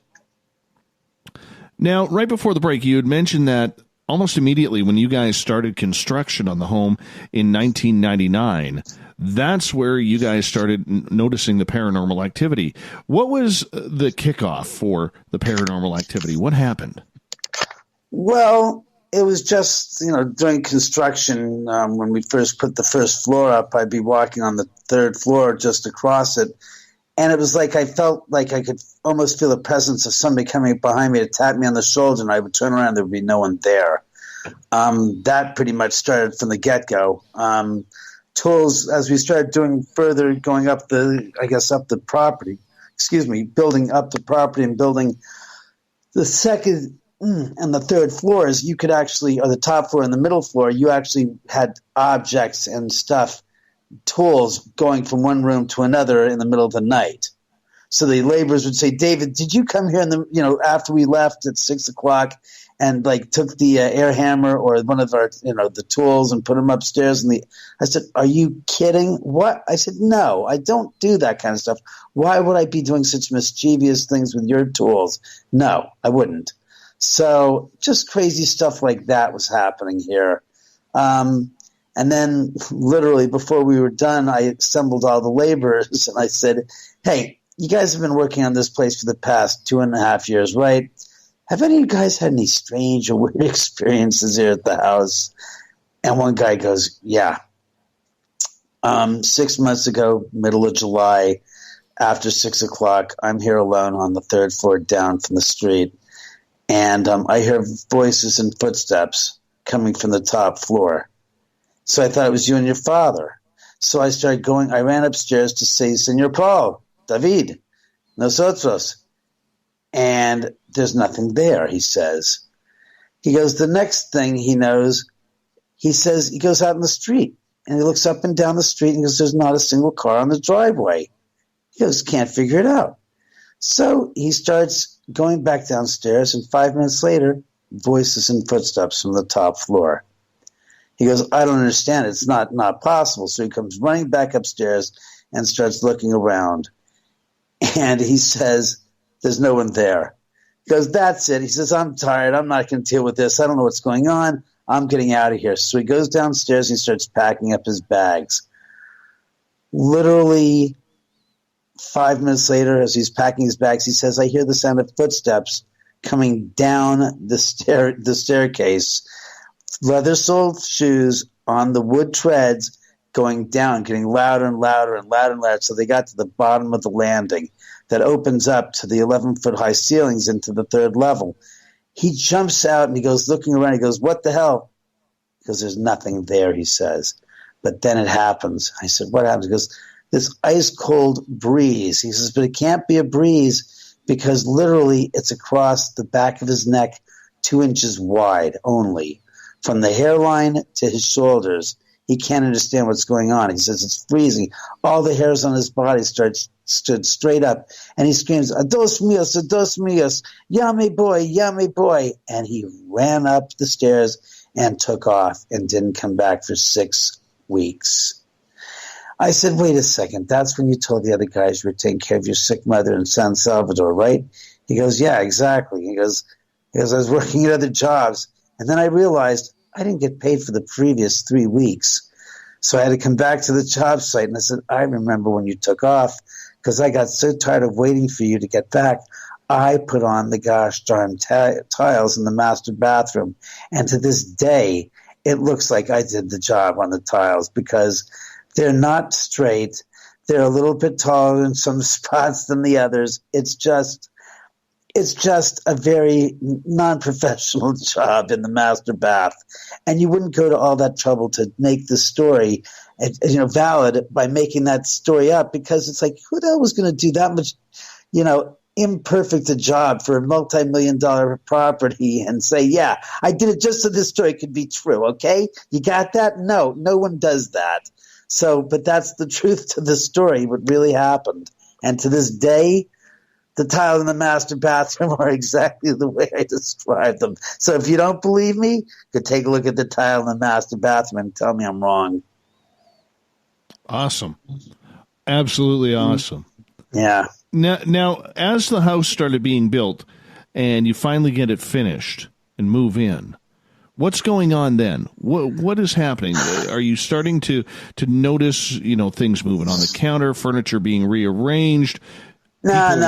Hallways? The stuff you're talking about is so out of the ordinary, and it's really those kind of things when you're describing stuff. The first thing that pops up into my mind is the movie Steven Spielberg produced years ago called Poltergeist. No, none of that stuff happens. They're much more. I should say the spirits like to communicate by means of doing things. They let you know. They move a chair across the room. They move a glass of wine across the dining room table in front of guests. They turn lights on. They turn the television on. They lock the toilet. They lock the door to the bathroom from the inside, which requires you pushing in the button and then rotating it a quarter of a turn to lock it in place. And I've had that happen so many times. I sit there and I hear laughter throughout the house. And I said, it's not funny. If I get a gosh darn bladder infection, so help me God, you're going to pay for the gosh darn, the antibiotics to cure it because I have to go to the bathroom and you're locking me out. It means I have to run back to the kitchen to grab a butter knife, to pop the lock, to get into the bathroom. This has got to stop. And it doesn't stop. They just do it to get a kick out of me. They turn the faucets on in front of myself. They've turned the faucets on in front of 3 other people as well. It's just, they knock figurines over. They make the objects disappear like a roll of undeveloped 35 millimeter high-speed film that I had put down on the counter. I came back there 2 hours later. It was gone. It disappeared literally for 3 days. It reappeared in my bathroom on the her side of the bathroom that I don't use, on top of a bottle sitting there. And I'm like going, what the? I walked through and I walked by and I saw the bottle and I saw the unexposed roll of film on top of the bottle. And I said, okay, I walk by this every single day at least 5 times to get to my side of the bathroom and the shower. And every time I walk by, I have not seen that bottle and that roll of unexposed film on the bottle sitting there. So I said, oh, that's very cute, funny. I said, well, thank you for returning the gosh darn roll of film. I now have to take it to Rite Aid and get it developed. It's parlor tricks is what I call them. They're not trying to hurt me. They're just trying to let me know that they're there. They they talk, and you can hear voices from different parts of the house where television's not on. You go, all right, I heard you guys talking. What was that all about?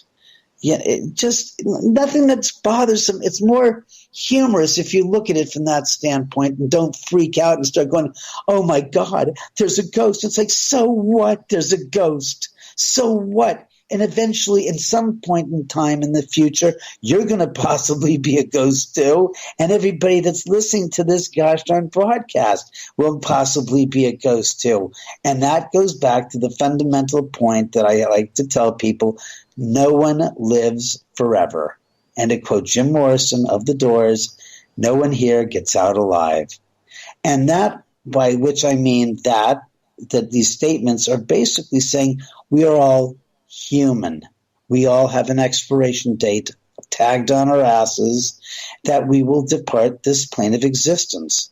So what gives with this irrational, ignorant, stupendously...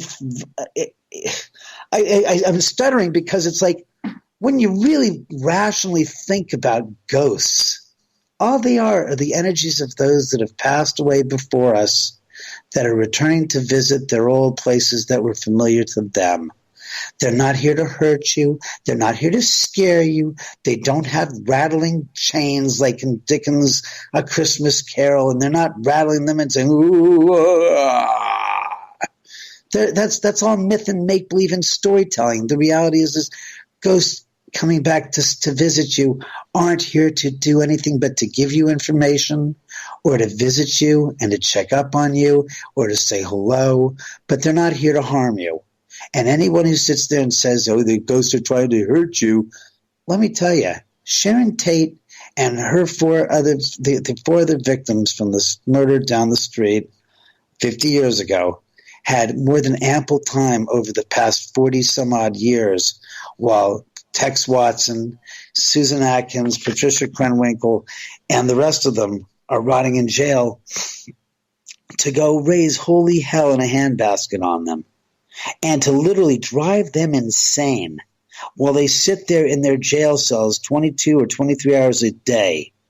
So you're going to tell me that somebody that didn't put somebody in the grave has a greater chance of being haunted and harmed by a ghost than the person who did the deed that put these people in the grave, who have a bigger axe to grind than these people who claim that they're being attacked and bothered by spirits.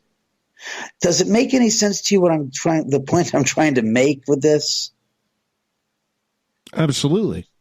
Absolutely. We never heard any of the murderers complain about having sleepless nights or night terrors of Sharon Tate, Abigail Folger, and all of the rest of them tormenting them in their sleep or while they were awake, right? So very right. What gives with the idea that somebody who hasn't done anything is going to be having a spirit go chasing after them and trying to hurt them and kill them and harm them? And it's like, okay, I have a hard time putting that story making any sense of that compared to what I know of the people that died at the end of the driveway, as a result of those people that are still alive in jail.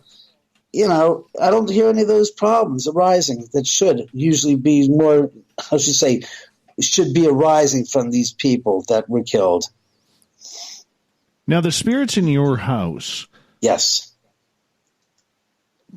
You mentioned that they're kind of tricksters and everything along those lines. Right. I won't call them poltergeist activity because that's been the most overused and bandied around term in the paranormal. And let's be honest here, no one has really ever seen a true poltergeist incident because to really experience one, it's like a gosh darn tornado. It's not a small little boom. It's not a figurine getting knocked over. It's not a figurine being, flung across the room or a glass of wine. It's a huge amount of that times 10.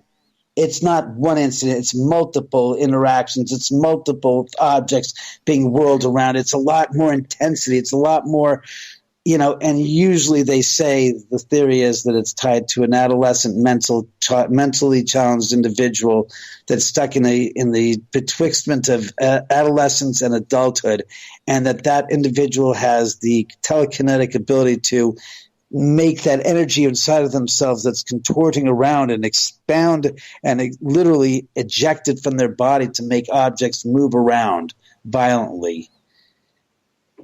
Again, that's the theory that they've come up with. I don't know if I believe it, but I don't believe that we really know much about poltergeist activity as much as we all know. That's a No, that is not a poltergeist because they knocked a figurine over. That's just their way of getting your attention. A poltergeist would require so much energy and activity that would be a spin-off of that energy that it'd be like the scene in Poltergeist, the movie, where the room was literally like a whirlwind with all these objects whizzing around in the air, spinning around violently.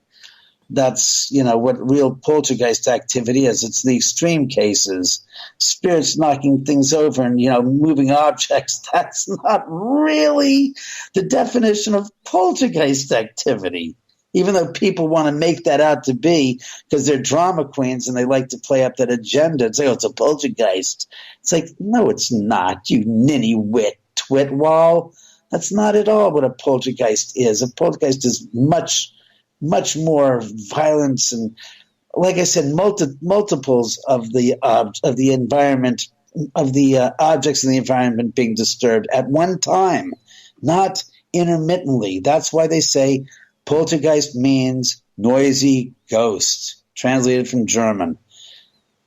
The stuff that I have here is innocuous. They can turn on a faucet. It's like saying, okay, we're here. It's like, okay, I saw that. Now that you've turned on the faucet, that's really cool. But California's going through a drought, so please, no more water gags. I can't afford it, nor can the state. And I seriously have said that to the spirits after they've turned on the faucets in front of me. And it's like, okay, that's great. I appreciate it. Can we come up with a new trick? And people go, what? What did you want more? It's like, I want them to feel free to be able to understand that I experienced their paranormal activity and I appreciate it. And no, I'm not going to run away scared and boo-hoo-hoo-hoo, there's a ghost. Because in all honesty, that's stupid. You can't run from a ghost is what I'm getting at. If ghosts are real, and I believe they are, you can't go put yourself in the middle of a circle surrounded by a 3-inch thick layer of salt. As some people have said to me, oh, we need to put out some salt trays of rock salt to protect you from the spirits. And I laughed and going, yeah, it's a good thing, because what if that gosh darn spirit's got a got a salty tongue and just can't get enough salt. He's got a sodium fix. I mean, seriously, the things that man says to make rational and to make themselves feel comfortable with things they can't understand is almost ludicrous. I'm sorry. I just don't. I've seen too many things that make me say, yeah, if ghosts are real, that's not going to stop them. But Dave, with the ghosts in your house, yes. Okay, did they come over from the property of the Tate house? Well, you got to remember, as I said earlier, the house is like a giant ghost flop house. So they're a small percentage of the total spirits that are visiting the house. And according to Lisa Williams, who famously did me the honor of telling me the experience that she had here with the paranormal activity when she first visited, which is important because she was the one who came here and said, oh, your house is a giant ghost flop house. And I'm like, huh? And she goes, oh, yes. She goes, Jay's here, Sharon's here, Wojciech's here, Abigail's here. Oh, by the way, I see Rudolph Valentino, whose house is across the canyon from mine. And she said, oh, there's some Native Americans. And I chuckle about it because at the time I looked at her like, what the hell are you talking about, Native Americans? And she said, the Native Americans were here. And I'm like, okay. And later on, a few years later, I found out that less than a mile away from my house here, there was a battle between the Native Americans and the early Californians, and they buried 3 of them that died down the end of the street from here on the spot in what was the Walnut Groves in 1842. And when I read that and I did my research, I started to find out that, yeah, what she said about the Native Americans was 100% on the money. And that the tribe that was up here was the Tongva tribe that had been up in this part of in Los Angeles County for about 10,000 years. So it kind of blew my mind. And something else she said to me, that's a quote I will read to you from a newspaper from 10 years ago, explains why the spirits are here at my house, and specifically the Sharon Tate victims. And this is from 2009, from August 9th, from the Daily Express in London. And I quote, LA-based British psychic Lisa Williams, who regularly presents television shows on Life Beyond the Grave, has visited the house and confirmed Sharon Tate's presence. Quote, Sharon was definitely there. She feels safe there, unquote, she claims. Lisa also explained why she thinks the actress's spirit is in David Oman's house and not her own home just up the street. Quote, a spirit will go where it's comfortable. If the house she was in has the wrong person in it, the spirit will pull away from the area. She may have had a friend who lived on this property where David's house now stands, unquote. Lisa believes there's a strange relationship between the homeowner and his guest. She asks the spirit why she stays in the house and refuses to cross over. Quote, she kept saying she liked this house. She liked being around David. Sharon was very angry and she wanted her story told, unquote. And with that, I kind of defer to her explanation of why here and why my house and why her spirit, ventured here to this place. And honestly, I think it has to do with the fact that going back to 1978, when I came up here when I was a kid, the very, very first time and every time I ever visited here, I would walk up to the gate and bow my head and say, look, so we're about to party here. I said, I know. It says, I feel like I have to pay homage to you all that died here tragically some 7-8 years earlier. And 9 years earlier. And I said, look, I just want you to know that somebody remembers you and doesn't think lightly of your passing. And I'm sorry I get all choked up at thinking about it, but it was just that powerful. I said, my friend's just sitting there cracking beers and smoking joints, and I'm like, I read the book. I read it twice.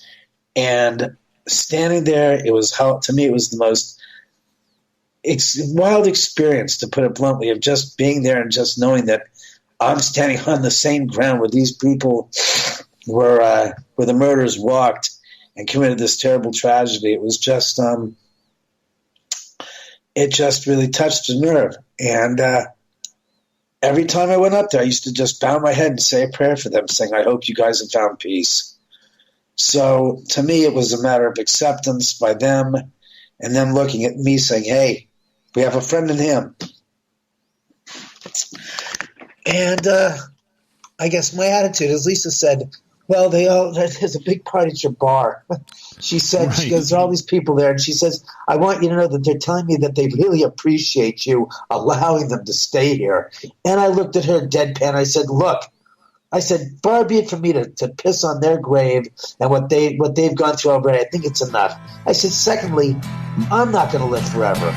So certainly, upon which the day I die, I don't want to be put onto the other plane of existence and have them David, say, I gotta hey. cut you off right there, my friend, because we're at break at the top of the hour. David Oman is our guest. We got him for another half hour in hour 3 of Spaced Out Radio coming up.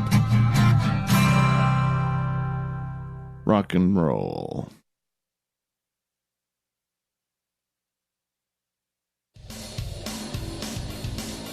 We all know on Spaced Out Radio we love a good beard and mustache, so why not take care of your facial hair with Mighty Moose Beard Oil? Made in Canada, we're taking care of beards and stashes around the world. We use 100% natural ingredients with our oils and balms to make your whiskers feel silky smooth. Use promo code SOR2019 at MightyMooseBeard.com today.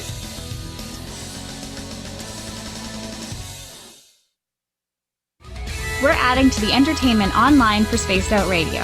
I'm Amber Beckrud, and I want to invite you to subscribe to our YouTube channel and check out Cryptid Tales, where I will take you on a journey into some of the strangest legends and lore from around the world, relaying the stories to you of the strange creatures and experiences that people have had throughout time. You can find Cryptid Tales at youtube.com/Spaced Out Radio. And while you're there, don't forget to check out our free archives and leave a comment. See you there. Visit purpleplates.com today. For over 40 years, the Purple Energy Plates have been delivering amazing results for their many customers.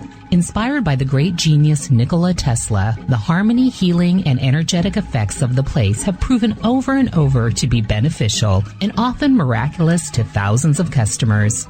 Check their site for daily specials and choose from their many energy products. You won't be sorry. Visit them today at purpleplates.com.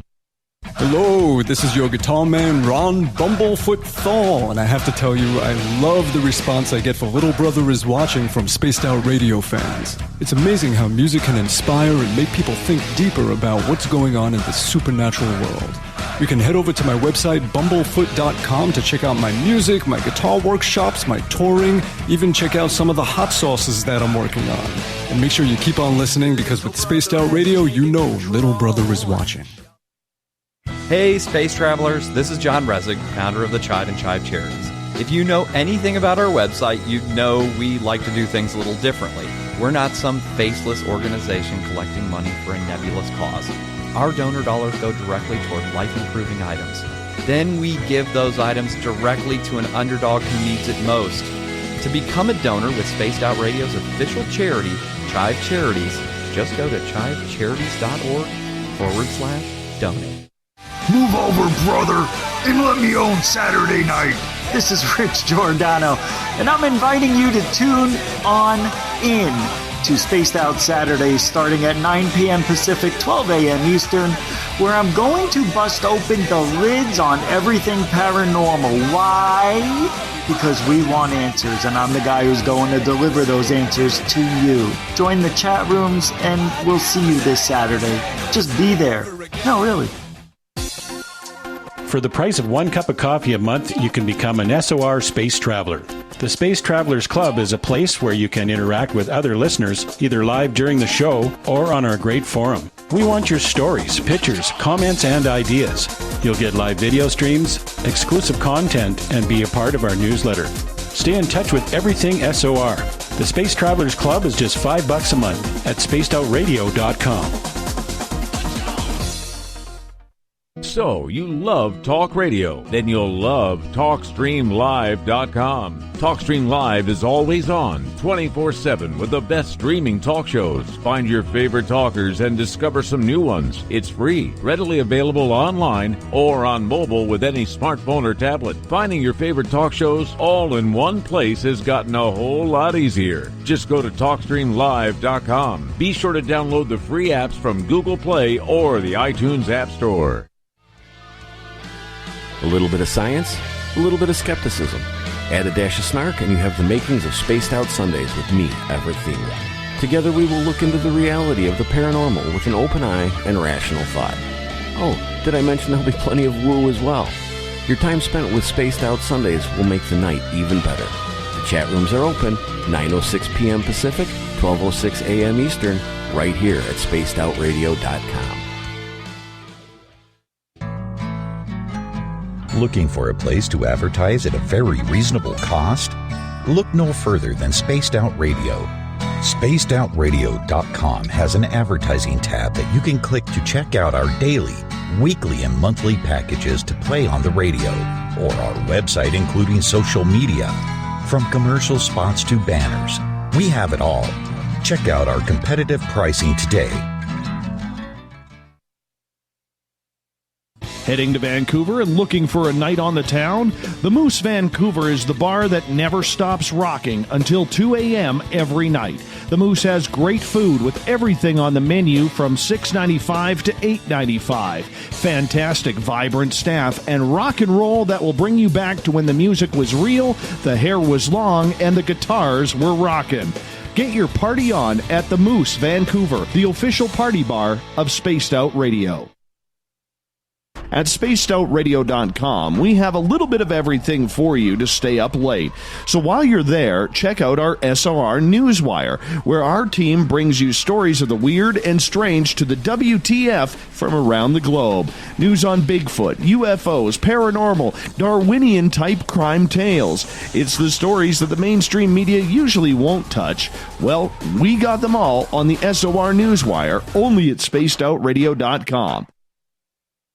A timepiece is a reflection of who you are, and what better way to show off the real you than with an Escape watch? Escape is a lifestyle brand accessorizing your days and nights. Choose to escape and create the life of discovery that you deserve. Dream, play, unite with your own personalized Escape watch. Head to escapewatches.com. There is no time like the present to enjoy your escape. Use promo code SMF2017 for your 20% discount today. Every night on Spaced Out Radio, we have places for you to hang out. Hi, this is Carl. Join our SOR Space Travelers group on Facebook for live chat. On Twitter, using hashtag Spaced Out Radio. You can also join us in our Spreaker chat room. Check us out on Instagram at Dave Scott SOR. All of our archives are free on YouTube at Spaced Out Radio. By the way, I'll be watching you at your window until you do. Bye!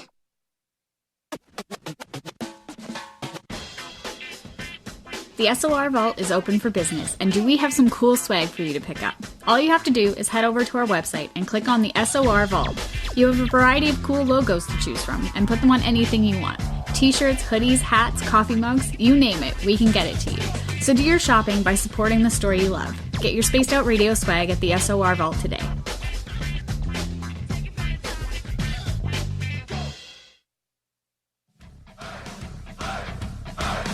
Would you like to connect with us? Head to spacedoutradio.com for all your latest show info. Now, back to Dave Scott and SOR. Third and final hour is underway tonight on Spaced Out Radio. I am your host, Dave Scott. Thank you so much for being with us. Hi to everyone listening in on WQEE 99.1 FM in Noonan, Georgia, KZFX 93.7 FM in Ridgecrest, California, UPRN 107.7 FM in New Orleans. We're on in Reedsport, Oregon, KDUN AM 1030, and in Dangerfield, Texas, KDNF AM 1560. On the digital side, hi to everyone listening in on Kingdom of Nye Radio and Revolution Radio. Great to have you with us. Don't forget, you can check out our archives at youtube.com/Spaced Out Radio. Do old Davey the favor, hit that subscribe button. The Desert Clam has set the password for tonight in the SOR Space Travelers Club. Z-Sturgy is your password. Use it wisely, Space Travelers, as the Clam sets the password each and every night right here on Spaced Out Radio. Our website is spacedoutradio.com, where we have a plethora of features for you. Rock out to Bumblefoot, do a little shopping at the SOR Vault, or pick up a brand new book at We Read the Night. You can also join the SOR Space Travelers Club for $5 a month. And don't forget, you can also read up on Captain Shirk's SOR Newswire, which is updated daily.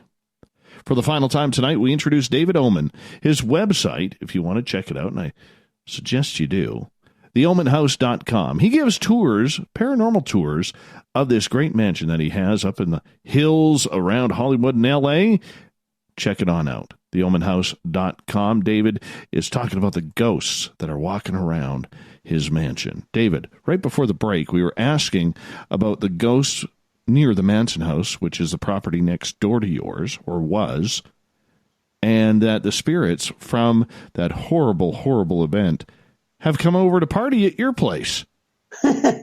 Yeah, for lack of better words, what I was saying before the break was that Lisa said to me, that all these spirits collectively, Sharon J., was Rudolph Valentino, some Native Americans, and some other spirits that she didn't recognize, all wanted her to tell me that they so appreciated me letting them hang here. And as I said, I looked at her and I said, far be it from me to add insult to injury to the way that Sharon and Jay and the victims at the end of the street passed away. I said, I've seen their photographs. I said, furthermore, I said, I don't want to get to the other side to spend my eternal life, or afterlife for that matter, and have my ass get kicked around brutally because they're saying, wait a second, there's that guy David Oman. You remember him? He kicked us out of his house all those years ago when we had a chance to hang there, and Lisa Williams told him that we enjoyed it so much, and he told us to get lost. Oh, guess what, David? Payback is a bitch. You know that? We're going to kick your ass for the rest of eternity. And I thought, and she looked at me and she smiled. She goes, that's what they like about you. Your sense of humor and your just willingness to accept things the way they are. And I said, Lisa, I'm not worried about it. So far, the past few years, because at the time that was in 2006, after the Ghost Hunters show had aired, she found me and wanted to come up here. And I said, I don't have any problem with it. What do I care? I said, as long as they don't do anything, to disrupt the harmony of living here. So far, I have no problems with them. It's not an issue. I said I'm sympathetic to Sharon and Jay and the rest of them because I know how their last moments on this earth went. I don't need to be the one that add insult to injury to compound their afterlife and make miserable where they are. I said, no. I said, I'm not a cruel, insensitive human being. Quite the opposite. I'm sensitive to them. And I said, no. She goes, well, that's why they like you and they appreciate you. And I said, well, tell them I appreciate them as well. And she says, you already have. So that's how I've treated. I've like I said, 17 years. I've had things that have happened that have irritated me, and they have done some things that have gotten me in the pocketbook, like jerking the electrical bill up once 4 times the amount. And I told them, I said, this cannot go on. I will not tolerate this. I won't accept this. You can't bust my wallet and pocketbook and my bank so you guys can do this stuff. And people say, what? It's like, yeah, I got upset, and I think they straightened their act out, and they said, okay, this is not acceptable, and we're not going to do that anymore to David. We appreciate him too much to crap on his day, to make him, suffer where it's not right for him to have to do that for all he's done for us.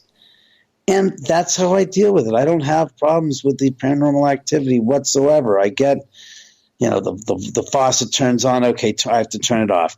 The object gets moved. Okay, I have to move it back. I mean, I just go on with my life and just accept it as a part of living here. That's how I treat it, really. That's awesome. Hey, question for you in regards to paranormal television. When Ghost Hunters or Ghost Adventures did their show there, did they nail the truth, or were they planting things behind the scenes to make it look more active? I don't know about both of the shows with here, both Ghost Hunters and Ghost Adventures. I think there's about a 10-year. Let me see. Ghost Adventures was here in 2013. Ghost Hunters was here in 2006. No, they didn't plant anything. Well, in Ghost Adventures, there were some things that were totally mischaracterized and were completely factually inaccurate.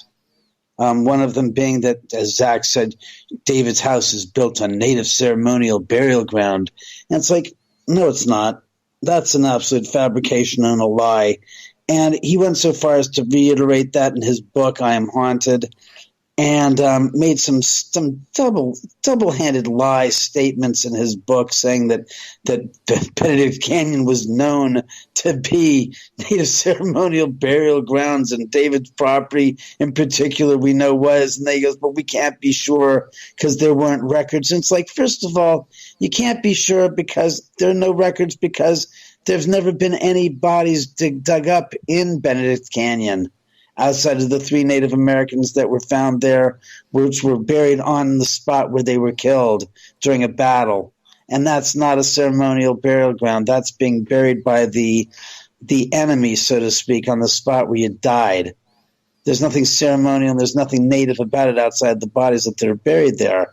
My point is that in the history of Benedict's Canyon that I could research, I couldn't find any notes in the newspapers of anybody uncovering bones and burial sites in Benedict's Canyon, which would be the first thing I would think that when they were building houses here from the 1920s through the 1990s, that anytime they would have uncovered some bones, human remains, that would have made headlines in a newspaper, locally or otherwise. So the idea that this guy makes this statement that doesn't have any factual basis that people now have believed and actually have told me that didn't I know that Benedict Canyon was Native American burial grounds? And it's like, says who? I said, and then they go back to saying it's him. I think there's no proof of that, though. There's factually, historically, no evidence to back that up. During any one of the hundreds of the houses that have been built up in this area, never once was it ever mentioned. And they would have. And it hasn't. So, that was one. He said that, that I'm possessed. Which is just such a falsehood, because come to see that now on every episode of his show, he's now becoming possessed himself. But it's just more laudable kind of ridiculousness that you follow somebody that turns out that was an ex-DJ who failed miserably in Las Vegas, who then fell into this ghost investigation type of show through a friend of his who was the friend of the creator of the show, which was Nick Roth, and Aaron brought Zach in, and Zach fell into it. And, if you go back, however many years you have to go back to watch the first episodes, you'll see what I'm talking about. This guy doesn't know squat. And he's kind of like an actor that's taken on this role and become this persona. And believe you me, I'm not one that's into people that are if somebody wants to be an actor, that's fine. But if you go out there and put on a show and you're trying to be something that you really aren't, and your integrity is not there, and you come into a place like mine and the spirits don't like your act because at its core, you're not a respectable human being that cares about people and doesn't care about spirits. You're just in for the money and the sensationalism and the ego. He got his ass handed to him by the spirits here at the house, so that after 3 hours of a 6-hour lockdown, which was delayed by an hour because the spirits were giving them a heads up that, something, if you're that kind of a person that thinks you can come in here and pull that story and act that way around us, you're not going to last. So they started the investigation at 9 o'clock for the lockdown. All of their equipment failed. All of their equipment failed. All the batteries were completely drained. Even the backup batteries were drained. They said they've never had that happen. I said, up, and so it begins. So that at 10 o'clock, when they started their investigation, an hour later, they were going to go till 6 in the morning. No, till, it's 10 to 4. They were going to go to 4 in the morning. They didn't get halfway through that amount of time before they ran out of the house, scared you-know-what-less. Yeah, they ran out of the house like scared chickens with their heads cut off. They marched out of the house at 1 o'clock on the dot and I said, what's the matter? You guys, 3 hours left. He goes, no, we have enough. We have more than enough evidence. I said, we're tired. We're feeling a little bit wishy. I said, Zach got waylaid by some energy, came outside and fell down at about 11:45. And, we just don't feel like we should be here. And according to what was really the telling tale was, when you watch the show, I didn't know this, that they had been interviewing Barry Taff, who had been here before. Barry laid it on so thick about the house and the energies that they basically got hit over the head by it because the spirits were not happy with them, to the point where they were sick for 3 days and 3 nights in their hotel rooms here in L.A. instead of flying back the following day. That's how much the spirits didn't like them and their performance art, as they would call it, the spirits. Didn't Zach Bagans recently try to buy your house? No, he bought the house next. He bought the La Bianca house, which were the murders that took place the following day after the Sharon Tate murders in Los Feliz, to Leno and Rosemary La Bianca, who lived in a house over on off of Los Feliz Boulevard.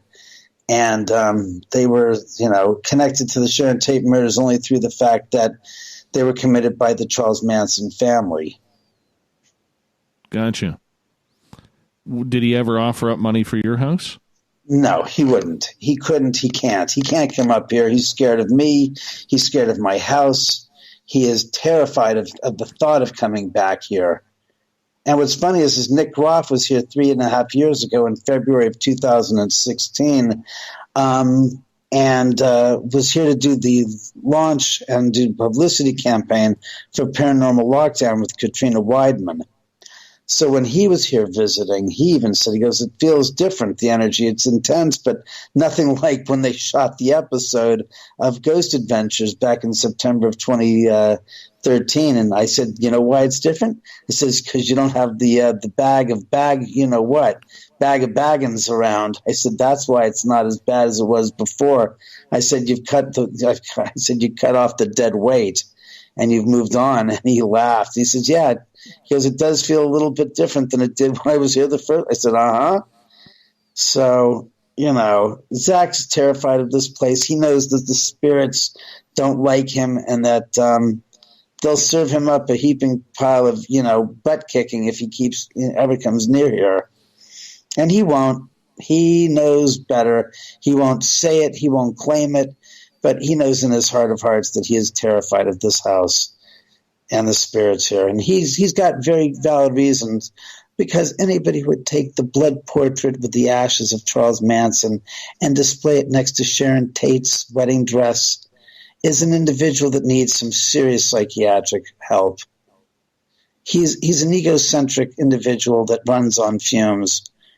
And I don't understand people going to this haunted museum, which is really more of a circus sideshow fun house, where there are performers that are popping out of different walls and fake, spaces in the rooms of the house where he has his displays. Which, to be honest with you, as much as he has a lot of things that have nothing to do with the individuals that are surrounding the items in the display cases. Meaning, he's got a room that's all clown ephemera, which is the John Wayne Gacy room. And he might have 4 or 5 items that are John Wayne Gacy directly related, which are under glass and plexiglass and display. But the rest of the room is just clown stuff, stuffed clown dolls, papier-mâché clowns, paintings and portraits of famous clowns and whatnot that people have submitted and sent in. My friend was there a couple of months ago, not even, and got thrown out because one of the performers in this clown room specifically, a clown popped out, touched him in the chest, and he basically slugged him because he wasn't expecting it. He's an ex Army special ops, person. And he said, I slugged the hell out of Mike. And then security descended upon me. And I said, look, he touched me first. And I responded accordingly, because that's assault. I said, what kind of a museum is this that has performers popping out of different walls and nooks and crannies in the house that this supposed museum is running out of? I said, it doesn't seem like a museum at all. It sounds like a fun house. And he goes, it kind of really is. So my sentiment is have at it what you will. But to me, the person that sits there and touches John Wayne Gacy's brain and says to the people, I want to buy this, is somebody that is just an attention-seeking hound. And it's an insult to hounds. He's just an attention-seeking pariah. I don't think there's much more to him. I think he's a hack showman, and pretty pathetic at that. How do you really feel? Look, the guy said I was possessed and I'm a poltergeist agent because I live here for 17 years, and he barely got it out of here 3 hours. Come on. What do you think? I don't take people that say that my house is built on a ceremonial burial ground and think that they're making hay out of me and making mincemeat out of me in their eyes of trying to disrespect me in their show Aftershocks. the guy is just pathetic. I don't think much of him because anybody that says that disrespects Sharon Tate by having her wedding gown displayed next to Charles Manson's death, whatever you call it, his death hospital gown, that's sick. That is really sick. And I can't explain how much it disgusts me, but it's ultimate disrespect for Sharon Tate and her family and herself. Have you ever talked to anybody, the Tate family, about what's going on at your place? Unfortunately, Sharon's sister and mother, Patricia, Patty, and Doris Tate, Sharon's mom, were very much into the paranormal. Deborah, the last remaining family member of the Tate family, directly connected to Sharon, blood relative, is the only one who's left. And Deborah does not believe in the paranormal whatsoever. And a friend of mine who knows Deborah 15 years ago reached out to Deborah, and Deborah said, it's too bad my mom and sister aren't alive because they would have been happy to go there, but I don't believe in that. And that was it. Well, that's too bad. That would have been interesting to see what they think is going on or recognize anything. We've only got about 3 minutes left with you tonight. All right. And I want to spend some time a little bit talking about you. Like, where do you go from here with this? Because this has been your passion, your love, your home for the last, 20 years here. Right. And here we are still talking about this. Do you look to, some people will say you're maybe trying to take advantage of the entire story. Other people will say, hey, if I had that property, I would do the exact same thing. Why not? Where's your stance on your critics? And here's the story about critics. It's just like everybody's got a rear end where something comes out. We all have that. Doesn't mean that I care less what somebody else says or doesn't say. They're all entitled to their opinion. As far as I'm concerned, I know in my heart that I'm representing those that have passed away, not only Sharon and the other victims, but just representing their memory and honoring them. And to be honest with you, if anybody's going to go big, and moan, go to any one of the other millions of places out there, like the Stanley Hotel, the Queen Mary, the USS Hornet, any one of those locations that is a commercial venue that is making money hand over fist, having paranormal investigations there. To be honest with you, I wanted to correct you earlier on, but I no longer do any more paranormal investigations here at the house to the public. I've cut those out completely.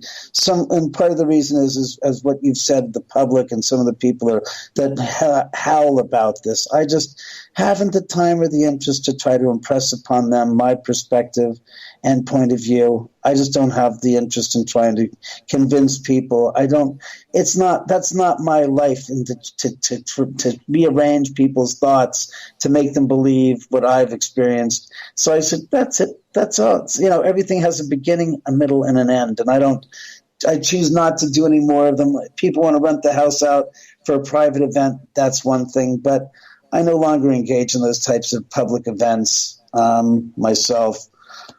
I just, it's like trying to convince somebody that doesn't believe in ghosts to believe in ghosts. You can't. And I don't need to. It's not my job, as my mother said, to try to make anyone believe something they don't want to believe in. For whatever reason they believe what they believe, they're entitled. It's a free world. But what I have done is I've decided to write a book about my story because of all the different television shows I've been on and the misrepresentations and inaccuracies, in some cases the outright lies, so that I could tell my story and let people read it from my own hand. And no, I didn't have anybody write it for me like Zach does with his books. If you notice, it's his name in big bold letters, and right below it there's another person's name, and you know what that is? That's the son of the that wrote the book. He couldn't do it outside. My friend, yeah. I gotta cut you off right there. We gotta say goodnight to you, David Oman. Thank you for coming on Spaced Out Radio. Coming up next, we have the SOR Newswire and the Thought of the Day. Stay tuned.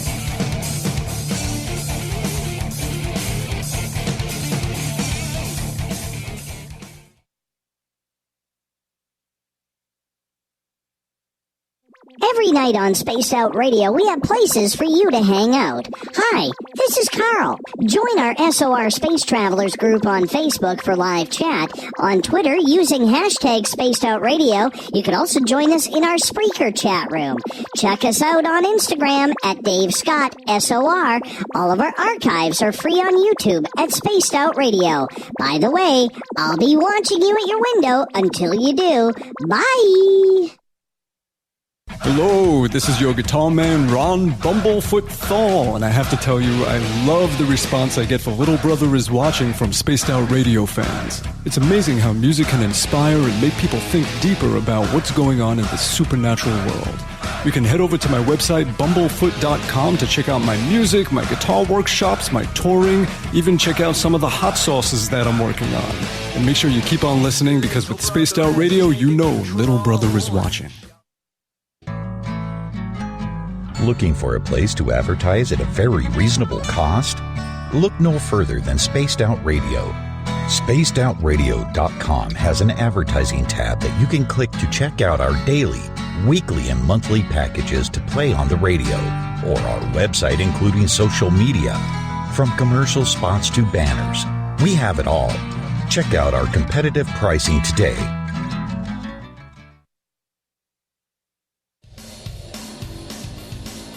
We all know on Spaced Out Radio we love a good beard and mustache, so why not take care of your facial hair with Mighty Moose Beard Oil? Made in Canada, we're taking care of beards and stashes around the world. We use 100% natural ingredients with our oils and balms to make your whiskers feel silky smooth. Use promo code SOR2019 at MightyMooseBeard.com today.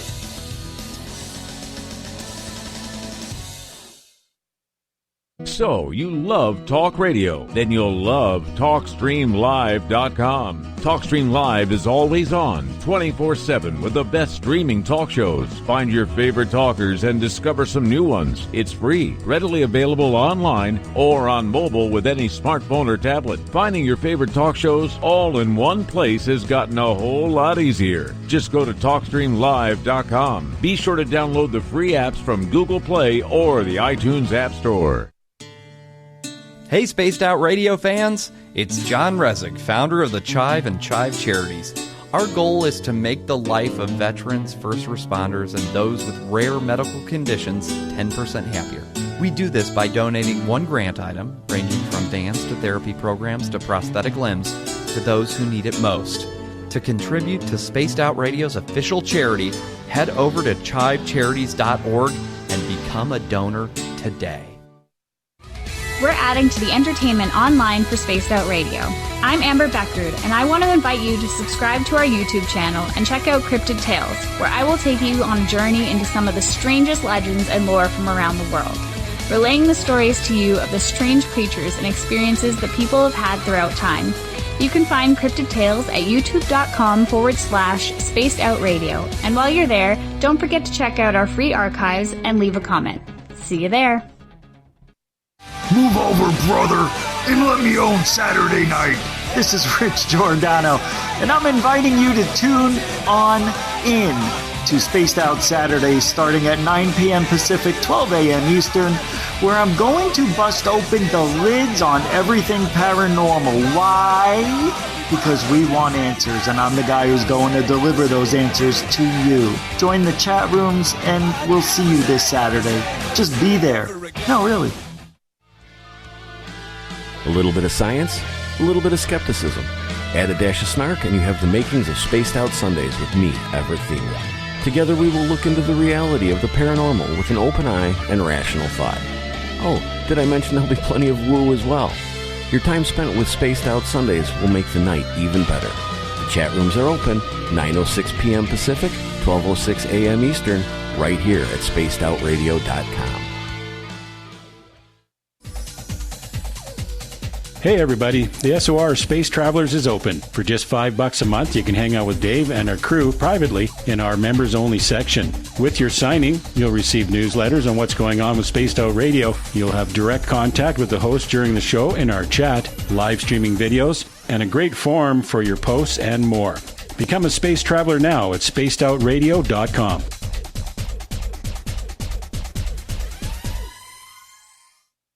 Heading to Vancouver and looking for a night on the town? The Moose Vancouver is the bar that never stops rocking until 2 a.m. every night. The Moose has great food with everything on the menu from $6.95 to $8.95. Fantastic, vibrant staff and rock and roll that will bring you back to when the music was real, the hair was long, and the guitars were rocking. Get your party on at the Moose Vancouver, the official party bar of Spaced Out Radio. You wanted new SOR gear, and now you can have it. The SOR Vault is fully stocked with t-shirts, hats, hoodies, mugs, and everything in between with great logos for you to choose from.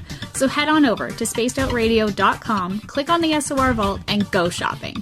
Pricing is quite affordable, and you can look good representing your favorite show. So go to our website and pick up your new SOR wear at the SOR Vault today. At spacedoutradio.com, we have a little bit of everything for you to stay up late. So while you're there, check out our SOR Newswire, where our team brings you stories of the weird and strange to the WTF from around the globe. News on Bigfoot, UFOs, paranormal, Darwinian-type crime tales. It's the stories that the mainstream media usually won't touch. Well, we got them all on the SOR Newswire, only at spacedoutradio.com.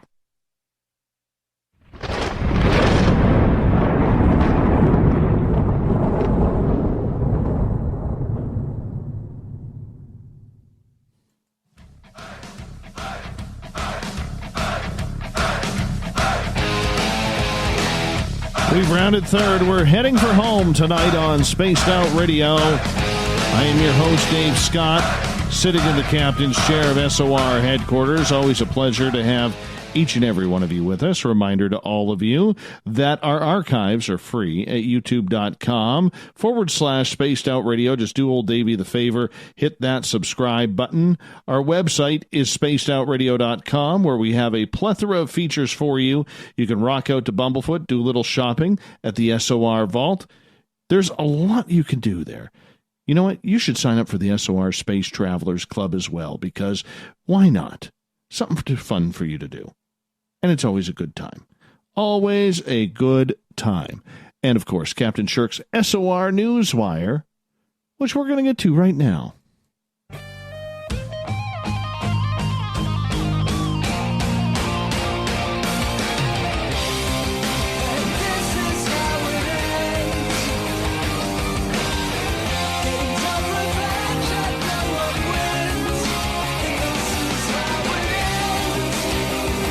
The news is always changing, which is why we bring you the SOR Newswire at the back end of every show, where we get to the weird, the strange, the WTF. Speaking of WTF, an Iowa judge earlier this week rejected an appeal from a convicted murderer who argued that because he suffered a medical emergency in 2015 and died momentarily, he therefore already completed his life sentence and since then has been unjustly held behind bars over the past 4 years. Benjamin Schreiber was rushed from the Iowa State Penitentiary to the hospital in 2015 after large kidney stones caused him to develop septic poisoning, according to court records. Schreiber, who had been convicted of first-degree murder in 1997 and sentenced to life without parole, was unconscious by the time he arrived to the hospital. He had signed a do not resuscitate order years earlier. Hospital staff also called his brother in Texas, who told him, if he is in pain, you may give him something to ease the pain, but otherwise you are to let him pass, court's document said. Doctors instead administered resuscitation fluids through an IV and performed life-saving surgery to repair the damage caused by the kidney stones. Schreiber filed for a post-conviction relief April of 2018, claiming that he died momentarily at the hospital and therefore finished his life sentence. He said in court documents that he was sentenced to life behind bars, but not to life plus 1 day. A district court judge rejected his request for release, writing that his argument was unpersuasive and without merit. Yeah, apparently the Court of Appeals also upheld that decision. Schreiber is either still alive, in which case he must remain in prison, or he's actually dead, in which case this appeal is moot, Judge Amanda Potterfield wrote in their Court of Appeals opinion. Neither court addressed Schreiber's additional claim that his due process rights were violated when doctors ignored his do not resuscitate order. Kind of interesting argument there. I don't know which way I would side. I mean, the guy deserves to be in prison for life for killing somebody. However, he did die. And they resuscitated him back. Weird. Up in Canada, when Manitobans look up, they're not always seeing stars twinkling in the sky.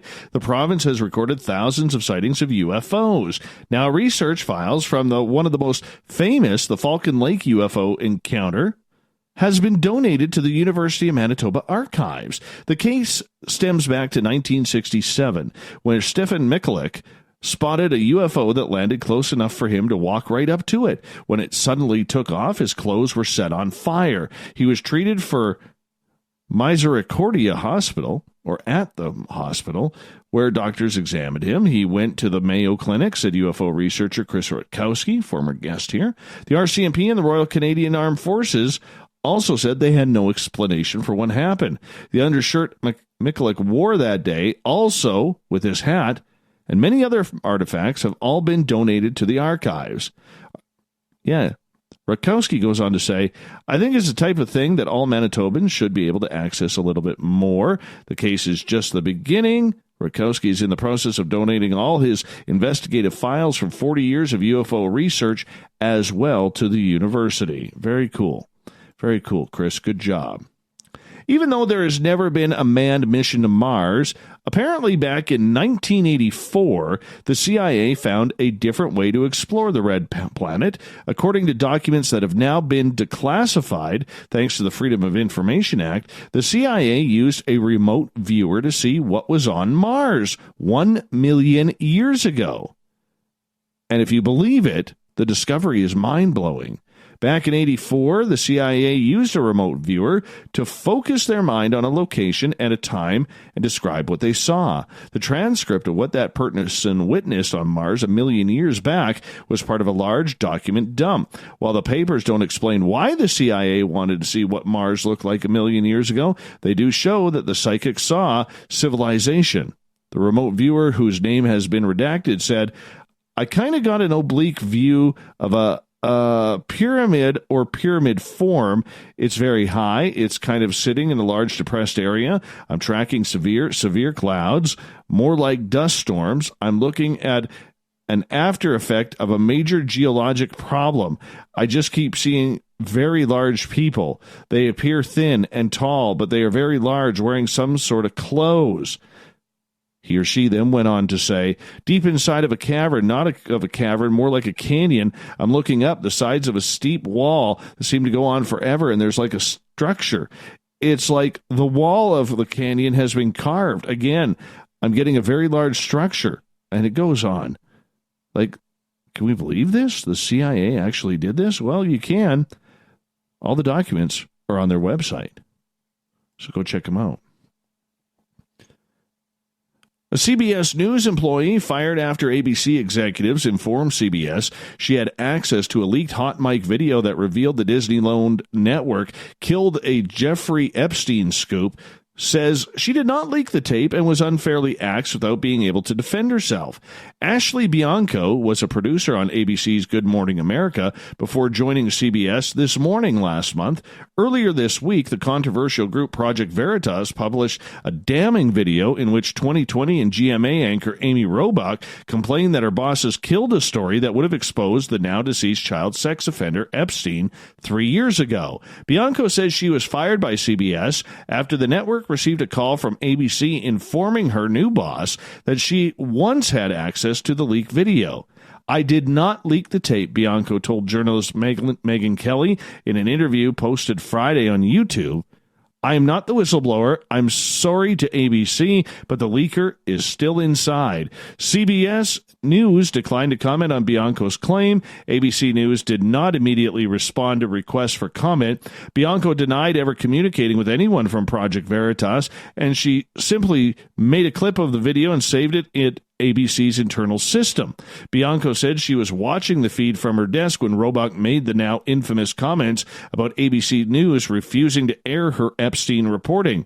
I had seen what she was saying, and I went to my manager, Bianco told Kelly. I essentially marked it in the system. It never left the system. We do it all the time. I may have accessed it, but I never leaked it. I never showed it to anyone. Bianco, who deleted various social media accounts before speaking out, said she did not inform her manager that she clipped it, but everyone in the office was freaked out by Roebuck's comments. Everyone was watching it, Bianco said, noting that the purpose for clipping it was to watch it back later for office gossip. ABC did not immediately respond for a comment. Yeah, that story is just heating up. I mean, CBS firing her? For what? For what? I don't know. There's got to be some proof here. Totally got to be some proof. And there's not. All right, we're moving on here. A visitor to Ireland's cliffs of Moher captured a great video of high winds causing a waterfall's water to flow backwards. Gary McNabb said he was hiking with friends on the Doolin side of the cliffs when he saw the waterfall spraying water backward onto the cliffs. McNabb captured a great video of the phenomena and posted it to Reddit. He said the water was just being blown right back to where it came from. A Maine school is celebrating the 43rd anniversary of a Twinkie that has been on display at the school since being unwrapped by a science teacher. George Stevens Academy in Blue Hill said the Twinkie, originally unwrapped by teacher Roger Benatti in 1976 as part of a lesson on food preservatives, is marking its 43rd anniversary at the school. The school said the Twinkie is still the same size and shape as a fresh snack cake, but its color has faded to gray and its texture has turned rough. The Twinkie was on display in Benatti's classroom until he retired in 2004 and passed it all along to Libby Rosemeyer, the school's dean of students and one of the students who was in his class for the original Twinkie lesson. Wow. It actually looks terrible. I mean, I'd probably still try eating it. I probably would. But it looks ugly. But then again, it is a Twinkie. It looks terrible. I'm having a big debate right now because I think I would eat that Twinkie. I really do believe I would eat that Twinkie. I cannot say that I wouldn't. And I don't even like Twinkies. But a 43-year-old Twinkie like that, I'd eat it. Won't go in the ocean with sharks, but I'd eat a 43-year-old Twinkie that's been unwrapped. A tourist sparked panic after tearing open a plane's emergency exit door, releasing the inflatable slide just moments before takeoff. The holidaymaker was on board an Airbus A320 with 86 passengers, ready to taxi across the tarmac in Chiang Mai, north of Thailand. Yeah, this happened yesterday afternoon, but the tourist, whose passenger said was drunk, rushed towards the wing door and ripped it from its hinges, causing the inflatable slide to deploy. Shocked passengers screamed while airport security staff pinned the blonde-haired man to the ground. This is scary. Yeah, the passenger was pictured wearing jeans, a blue shirt, white trainers, after having his hands and feet cuffed inside the airport. Staff from the Thai Smile Airline said that more than 600,000 baht, that's their currency, in damage. So about, I'm going to say 15,000 American. Damage has been caused because of the incident. The traveler, who has not been named, was detained in custody while airport officials investigated. One passenger on board the plane said the tourist was drunk and had opened the emergency door, causing a lot of drama and delay. The flight had been due to depart at 3:40 in the afternoon, but was delayed. It eventually... what do you mean? What horrible writing? What horrible writing? Had been due to depart, but it was delayed? Oh, my God. Really? It has no bloody door on it. Who writes this? This is amateur. Playing with the kidlets here. Flight was delayed. No kidding. Good journalism. Journalism 101. Don't treat your audience reading like they're stupid, especially if they're on a paranormal radio show. It eventually took off around 4 o'clock for domestic destination Bangkok. A spokesman for the flag carrier, Thai Airways, low-cost, short-haul subsidiary Thai Smile, apologized for the incident. They said, the incident occurred when the plane was about to depart. Yeah, well, of course it did. Horrible writing once again. After the aircraft door had been successfully closed, there was a wait for a taxi to take off. A foreign male passenger ran to... Yeah, we already read that. Boy, we're repeating ourselves like 3 times here. Yeah, we know he's detained. You know what? This story just pisses me off. Horrible writing. Horrible. All right, here's some good news. Scientists have crafted a fake rhino horn out of horsehair in an effort to stop poachers hunting down the endangered species. The fake horns, created by researchers from the University of Oxford, are designed to confuse buyers and diminish the demand for real rhino horns by showing that a vastly cheaper copy can infiltrate the market. In Chinese medicine, rhino horn is believed to have many benefits, including working as an aphrodisiac. I guess the Chinese haven't heard of Viagra or Cialis yet. Despite the crushed horn often being ground up with Viagra, oh, there we go, they're combining the two, those rebels. The demand for rhino horn remains undimmed, continuing to drive poaching with devastating effects for the few populations left in the world. Rhinoceros horn is not constructed in the same way as a cow's horn, but it does share some of the same material properties. In fact, rhino's horn is actually a tuft of hair that grows, tightly packed and glued together by a liquid that oozes out of the glands of the animal's nose. So in other words, it's a snot dread that causes the rhino horn. Snot dreads. All right. To make the horns, the scientists bundled together tail hairs from a horse, a close relative of the rhino, and glued them together with a bespoke mesh of regeneration silk. The result was a horn that was strikingly like the real thing in appearance, feel, and composition. Co-lead author Professor Fritz Vollrath from Oxford's Department of Zoology said, it appears from our investigation that it's rather easy and as well as cheap to make a bio-inspired horn-like material that mimics the rhino's extravagantly expensive tuft of nose hair.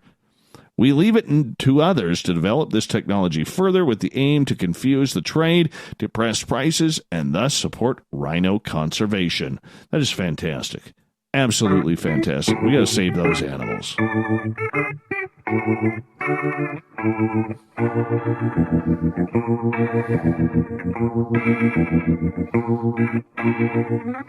Thought of the Day happens every night at this time, where we ask a question on our Facebook and Twitter pages, then read your responses on the air because we love the audience participation around here. Today's Thought of the Day is as follows. What famous crime scene would you like to paranormal investigate, and why? Rob, we're kicking it off on Twitter. Jeffrey Epstein's cell. Self-explanatory. Joe. The Faceless Joe. Bandana Man. Sand Creek Massacre in Colorado. However, out of respect for the murdered, I would never take advantage of the opportunity. I did visit it once to pay my respects. Taro. You will remember this, Dave Scott, the old Canadian story of the Mad Trapper. The area where it took place never got any answers.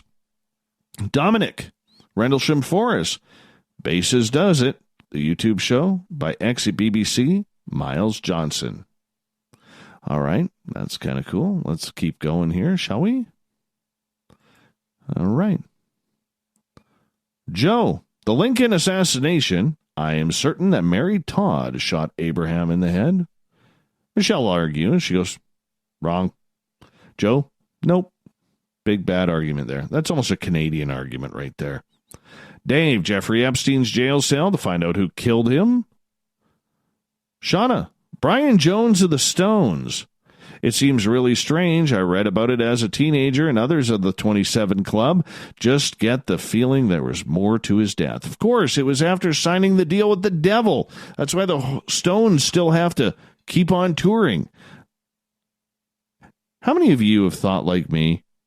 I mean, we're coming up on 2020 here. You know, what's Keith Richards? Like 108, 109? What kind of world are our grandchildren going to leave for Keith Richards?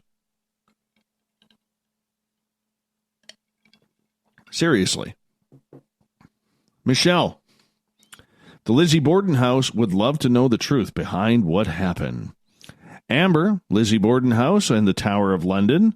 The secrets at both places are endless, and I want to know why. Plus, I'm a British history buff and would love to get those old buildings, get in them, and see what their walls have to say. Kelly, the Black Dahlia murder. There is just so many unknowns in that case. Possibly we could get a better answer than what we have now. Marilyn, well, Marilyn Monroe, because I think she was killed. Chris, Jeffrey Epstein. I've been to a few questionable natural death suicides that didn't make sense, and this case begs for answers. Gabe, Elisa Lam, because she should have justice. Andrew, Dyatlov Pass incident, because it's not clear at all what happened to those students. UFO, Yeti, or Bigfoot, government interference? Who knows? Tim, Elisa Lam case at the LA hotel where she had experiences in the elevator and the water tank where her body was found. Jamie, Marilyn Monroe. I think she was nude when she was found. Chris, the death of Elvis, because I think it was faked. Shay, not exactly a crime scene, but the original Roanoke colony area, how roughly 115 settlers vanished without a trace except the word Croatoan, leading people to believe they were either kidnapped or murdered. For real crime scene, Lizzie Borden house, as it was quite brutal. Marty, our favorite veteran. I'd like to have a psychic medium try to channel Jimmy Hoffa so we can find out once and for all what really happened to him. Uncle Dale gets the final one. Dyatlov Pass. When the evidence is understood in depth, it is the creepiest incident that I know of. Thank you to everybody for taking part in today's Thought of the Dave on Twitter and on Facebook. We're going to do it all again on Monday, because that's when I'm on next. Yeah. Big thanks to Captain Shirk as well for preparing one stellar newscast, and to David Oman for coming on talking about his haunted house. We got Mr. Ron Bumblefoot THAL rocking in the background with Little Brother is Watching. Bumblefoot is the official music of Spaced Out Radio, rocking us in and out of every single show. Get your horns up for the guitar god himself. A special thanks to everybody listening in at home, in your cars, at work, in our chat rooms, on Spreaker, LGAB, Revolution Radio, Twitter at hashtag Spaced Out Radio, on Facebook, and of course all of you lovelies in the SOR Space Travelers Club. More of you got to join that Space Travelers Club party. You'll have a lot of fun. Remember, this show is copyright by Spaced Out Radio and SOR Media Ventures Limited. Thanks for sharing the start of your weekend with us. Because together, my friends, we own the night. Mr. Bumblefoot, we need a favor. We need you to take us home.